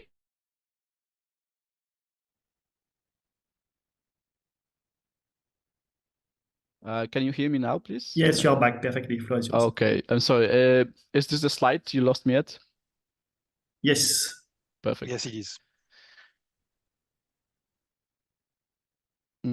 Okay, so this slide shows results of 3 experiments in which we started with different initial guesses for the well shapes. Experiment 1 started with vertical wells, 2 with horizontal, and 3 with multilateral.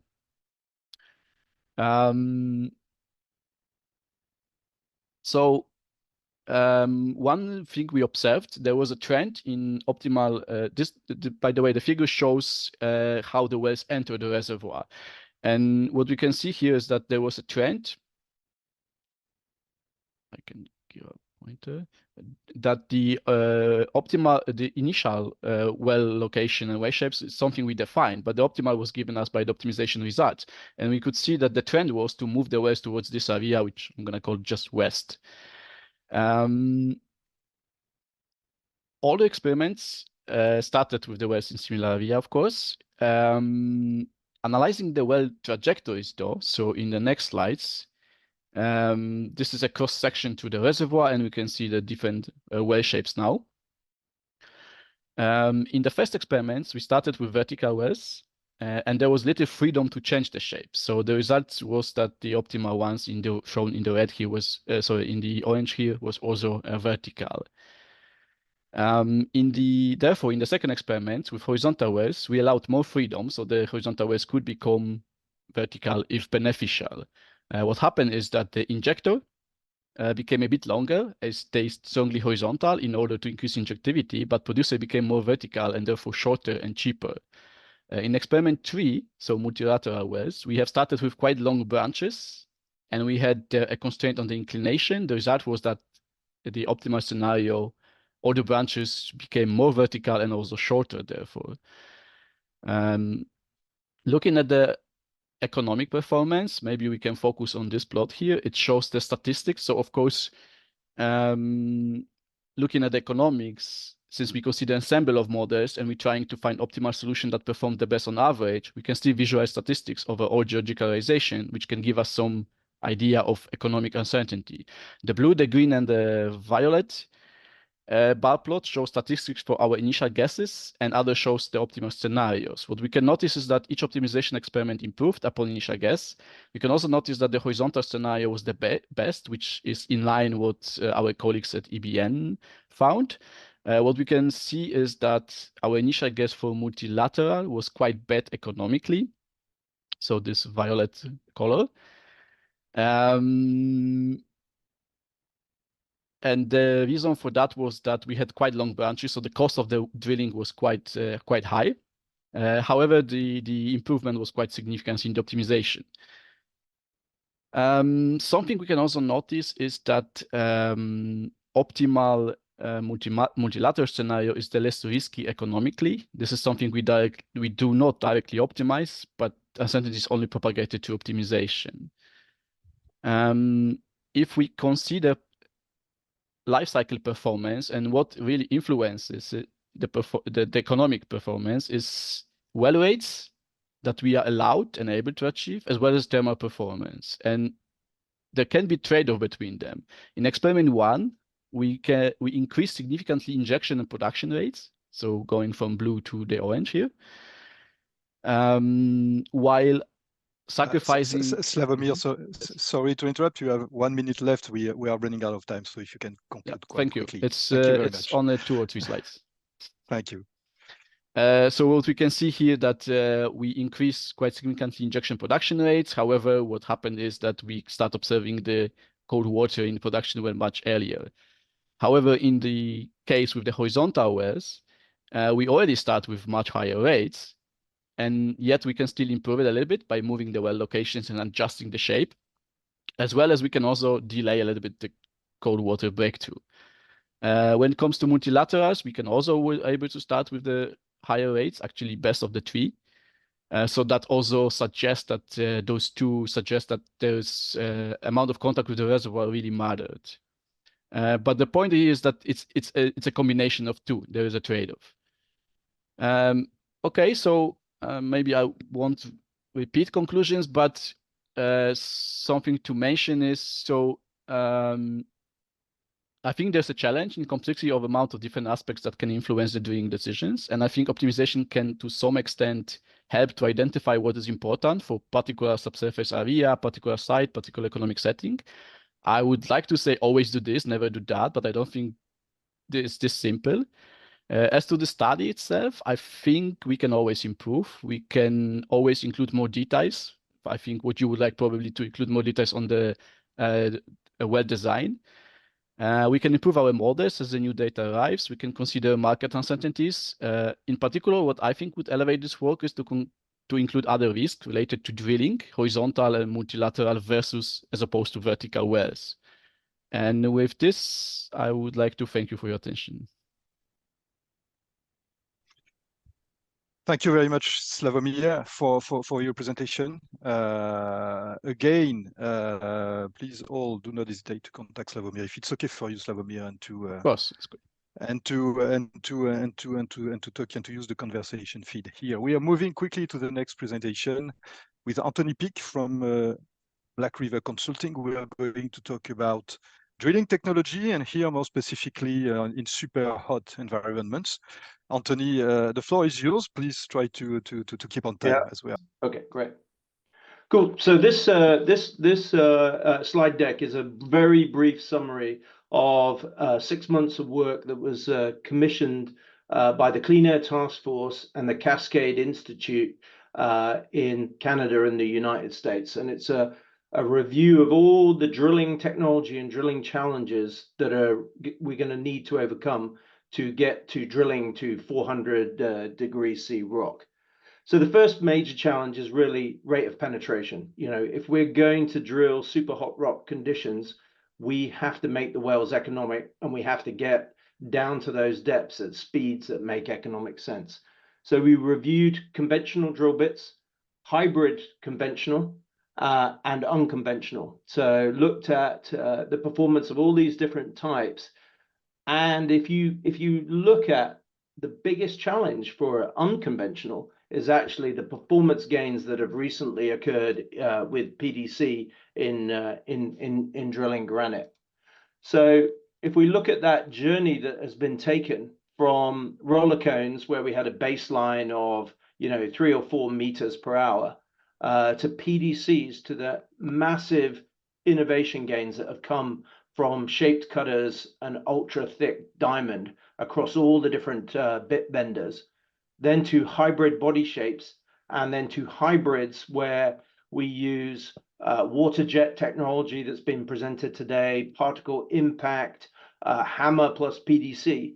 If you look at the hybrids and the potential of hybrids, there's some really fantastic opportunities that are coming up in the future. But the big innovation that we saw out in drilling granite on Forge in the United States over the last couple of years was the impact of a combination of drilling optimization and PDC cutter changer. So if you see the shaped cutters and you see on the far right-hand side, if we put extreme weight on bit and we change the shape of that spiral, the cutter itself travels such a shorter distance for generating the ROP that we get, we don't heat the cutter up. And that lack of thermal damage means that we're getting significantly longer runs out of PDC bits that would have been, severely challenged just 2 or 3 years ago. So this is the data that literally is about a month old from Fervo, who are drilling right next to Forge in the United States. And they recently did an 888-meter run at 20 meters an hour. So that is now the baseline that we're seeing in conventional PDC. But I think we can get up to 30, we're seeing 35 meters an hour at the beginning of the runs. So what we need to do is improve that durability and rate of penetration. Your next big challenge is temperature management. So we looked at high temperature tools, insulated drill pipe, low heat coefficient coatings, mud coolers, drilling fluids, fluid dynamics, drilling with carbon dioxide as a base fluid, managed pressure drilling, and continuous circulation. And, what we see is a combination of technologies. If we use a percentage of insulated pipe, a percentage of pipe that has low heat coefficient coatings, optimize the flow rates, potentially create laminar flow in the annulus, we can create an environment that is sub 200 degrees C, sub 175 degrees C in the fluid coming out of the bit at a base temperature of 400 degrees C. If you look at that in the combination of technologies coming from the development of tool temperature thresholds, and you look at little company Hefi, who are pushing the temperature ranges up to 210 and beyond. If you combine cooling the overall borehole with high temperature tools, then we're getting to an economic cross point that really, really helps the economics of drilling super deep wells. Completions is a major challenge above 250 degrees centigrade because of the limits of the elastomers in the tools. But if we cool the borehole down significantly in the drilling process, run our completion in there and make sure that we have metal interlocks in the completion, we could do all the fancy magic we want to do with completion, create a enhanced geothermal system, knowing that after we've done the completion, the elastomers are going to be destroyed by the increase in temperature. But the completion companies are confident in being able to create a capillarized reservoir at super hot rock temperatures. Cement and casing. Looking through cement, this is a really big opportunity for universities and labs over the next year or so. There are cement types that are really getting us up to the temperatures and the longevity of life that we need to see for drilling super hot rock. And there's been some really good technology coming out, some self-healing cements. But what we have to do is, we have to think about the cement process and where we put retarders and things like that. So we really need to cement the casing from surface or every string, but we have to pump in reverse so that the retarder that we have in the cement is in the right place at the right time, and a very low retarder doesn't see a high temperature and a high temperature retarder doesn't see the other. So there are lots of technology required in those areas. So in summation, drilling super hot rock really looks like we need engineering iteration with R&D support from labs and universities, and we actually don't need massive scientific breakthrough. And it is looking, this paper will be published in May, and then it will be available to the public, along with 3 co-papers on the reservoir, on completions, and on well execution. And myself and Kevin, and we are doing advanced drilling class, and that will be on the 9th to 12th in July in Scotland. So thanks a lot. Appreciate it. Many thanks, Anthony, for this presentation. Moving quickly again, sorry for moving so quickly, but I hope people will come back to you with questions if any. Moving quickly to the next presentation by Henning Nauer from the Fraunhofer Institute in Germany, and we are going to talk about a very different subject, which is optimizing drilling using machine learning. Henning, if you're with us, the floor is yours. Yeah, I'm here. Yeah, okay. My name is Henning Nauer. I'm from the Fraunhofer IAG in Germany, and yeah, I'm going to give a presentation about the OptiDrill project, which deals with optimizing the geothermal drilling process using machine learning methods. I will basically give a brief overview of the project and then move on with machine learning based developments. So yeah, the overall objective of the project is basically to develop a drilling advisory system that helps the drilling operators to make informed decisions and thereby reduce uncertainties and at the end also reduce non-productive time. It's important to measure at this point that there's no automation planned regarding the drill rig operations. It's just an advisory system at the end. So the key components of the systems are, of course, artificial intelligence-based methods and software modules, but there are also some novel sensor systems developed. And another important component is the knowledge transfer from the industry. So there are in total 11 project partners in the project consortium, which you can see on the right. And most of these partners come from the industry and support us with their expertise. So when drilling for deep geothermal resources, you normally encounter different challenges compared to drilling for shallow resources, such as deeper and harder formations and harsher conditions downhole, which lead to very low rates of penetration and higher bit and tool wear or equipment wear overall. And at the end, all this leads to high non-productive time. And these are basically the issues or the challenges the OptiDrill system addresses. And how we're doing this is by, for example, by digitalization. We are digitizing decades of drilling and wellbore data, which will be the foundation for the machine and deep learning developments. We are exploiting the expertise and knowledge from our industry partners.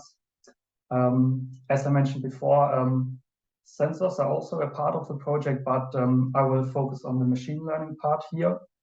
So there are basically 4 different modules that each focus on a different aspect of the drilling process. One focuses on the rate of penetration optimization, another one on the lithology prediction. Then there's a third module focusing on the detection and prevention of drilling problems. And the fourth one deals with the well completion process and optimization of this process. So much about the project overview. I will go on with some insights into the developments we've been doing. So basically, I guess everybody knows that most AI-based methods are data-driven. So the first step in the project was to gather and process lots of data. So we've been gathering historical drilling data for quite a long time in the beginning of the project. And we got this data from, on the one hand, from our project partners. They are mostly from deep geothermal drilling projects from the past, but we also looked for data on other sources such as national data repositories and so on. And the types of data we gathered and merged into development data sets include, on the one hand, drilling process parameters such as depth, torque, weight on bit, ROP, and so on, but also geological information about the lithologies, information about the drilling equipment such as the bits used, and lots of reports and documentation such as daily drilling reports or end of well reports. Having all this data, we started with the developments. The first module focuses on the prediction of the rate of penetration and then also on the optimization.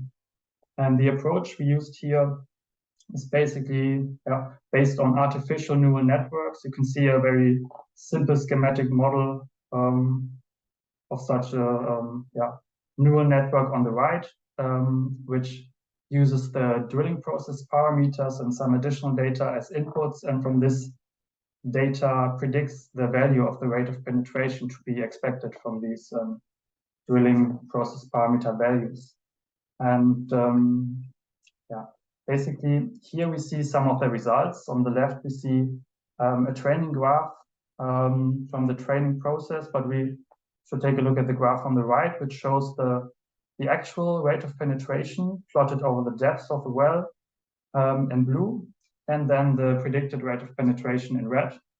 And there's also an orange graph, which basically shows the error in the prediction, so the difference between the real value and the predicted value over a window of 100 predictions. And for this particular well, the error was around 5 meters per hour for an RP ranging from 0 to 40 meters per hour. The reason why we want to predict the rate of penetration is that we want to optimize it in the next step. So for this, we developed different approaches. Here I will focus on an approach based on reinforcement learning, which is a very popular method from machine learning that uses an agent-based approach where you define a certain environment at the beginning, in this case based on the drilling data sets that we have, and the agent then gets to choose from certain sets of actions. In this case, for example, it can change the values of the RPM or the rate on bit, and then having these new sets of parameters, we can predict the expected rate of penetration. And then from the rate of penetration, we use the mechanical specific energy, which is a measure for the volume of rock, for the energy required to remove a volume of rock, to rate the certain action. So basically, thereby we can give a reward for each action the agent took. And for positive actions, it will be a positive reward, reinforcing these actions, and for negative, it will be negative reward, penalizing these actions. And in this way, the agent can basically learn. It will start by doing random actions, and then during the process, rely more on experiences it has made during the training process and develop a strategy, basically. You can see some graphs from the training process on the picture on the right, which show that at the beginning, the reward is rather low, and then it goes up. The episodes are basically the training iterations. The second module I want to talk about deals with the prediction of the drilled lithology. So here we basically followed a similar approach compared to the one for the RP prediction. We also used artificial neural networks, which process the data sequentially. So for example, we are not using only one set of process parameters for a certain depth, but a whole window of parameters, and then predict from this input data the type of lithology that is being drilled or has been drilled at this depth. The models used here were also mainly artificial neural network based. A difference compared to the model before is that, of course, in this case, we want to predict a class from a range of classes, and depending on the data set used, these classes or the number of classes could be quite high. So we try to decrease the number of classes together with the expertise from our project partners to make the whole process more reliable and more efficient. And for example, reduce the number of 30 different lithologies to a number of 10. Okay, Henning, we are short in time. If you can complete as quick as possible. 1 more minute. Thank you. Okay. That's basically some of the results I want to show here. We can take a look at the graph on the right, or the picture on the right, which is a confusion matrix and basically shows the predictions of the model. What you want to see here is high numbers in the squares on the diagonal line, because these are the correct predictions. And what you can also see on such a picture is the confusions, which we have here, for example, for the classes in the third and fourth row. Yeah, and all in all, we are more or less, depending on the data set, at an accuracy of around 70% at the moment. Yeah, that's already it. Thank you very much for your attention. And if you have any questions, please feel free to reach out to me. Many thanks, Henning, and sorry to cut you short. I think that what I read from Philip is that Miklos is not going to run his presentation because we are too late on schedule. Miklos, is that correct? Yeah. Well, I just want to say that we are running out of time, and I'm gonna present this talk another time. But those who were present in Offenburg, you could listen already to the talk, the same topic given by my associate Pierre Ongema, and then we may probably put it on the website, and then you will be able to look at it and ask questions. I'm really sorry for that, but yeah, we are really out of time now. Thank you very much for this webinar. Thank you, Laurent moderating and Philippe organizing and all the EJEC team doing so. I need to leave you now because I do have another meeting as well. So yeah, take care and see you at the next meeting, maybe in person, to have 200 people for a drilling meeting. That would be really nice. Thank you. Thank you, Miklos. Thank you, Laurent, for moderating this session. Thank you to all participants. Just for information, we reached a record number of people registered. 515 people registered. We had more than 400 people doing these 2 hours webinars. We have received more than 21 applications to present today. Due to the time constraint of 2 hours, it was a bit more than 2 hours today, only 12 of them could have been presented. What we want to announce you today is that we'll organize another webinar to present the other presentation, but maybe with a different topic we want to discuss. So de-risking, exploration technologies, and so on and so on. So maybe exploration drilling can also be fit in this webinar. Indeed, the discussion was quite difficult today because we have time constraints and we want to have all of you presenting in 10 minutes and Q&A. So the advantage of a webinar is that many of you can attend. We mentioned mobile phone. Also, small entities and large entities can attend because sometimes time and travel is an issue for SMEs too. So the webinar is giving them the opportunity to also attend. We have seen also today that it's webinar an opportunity for people from non-European countries to also present to European countries to develop our market in Europe. So there's advantage of a webinar. But of course, we want to meet physically. So one opportunity will be not in the first semester, but during the second semester, we'll have the ETIP-Geothermal annual meeting. Feel free to propose us a location, maybe a site visit or drilling activity. We are also always open to visit you. And of course, we'll have some dedicated section on drilling because it's a big topic. Drilling is 50 to sometimes 70% of investment cost for a general project. So we have seen today a lot of innovation that will allow us to decrease costs, to develop more projects, and to have a good market deployment. So thank you to all of you again. Hope you enjoy this webinar. Recordings will be available, presentation will be shared. And with that, I wish you a good end of the day. Hope to see you soon. Bye-bye. Thank you, everyone. Thank you.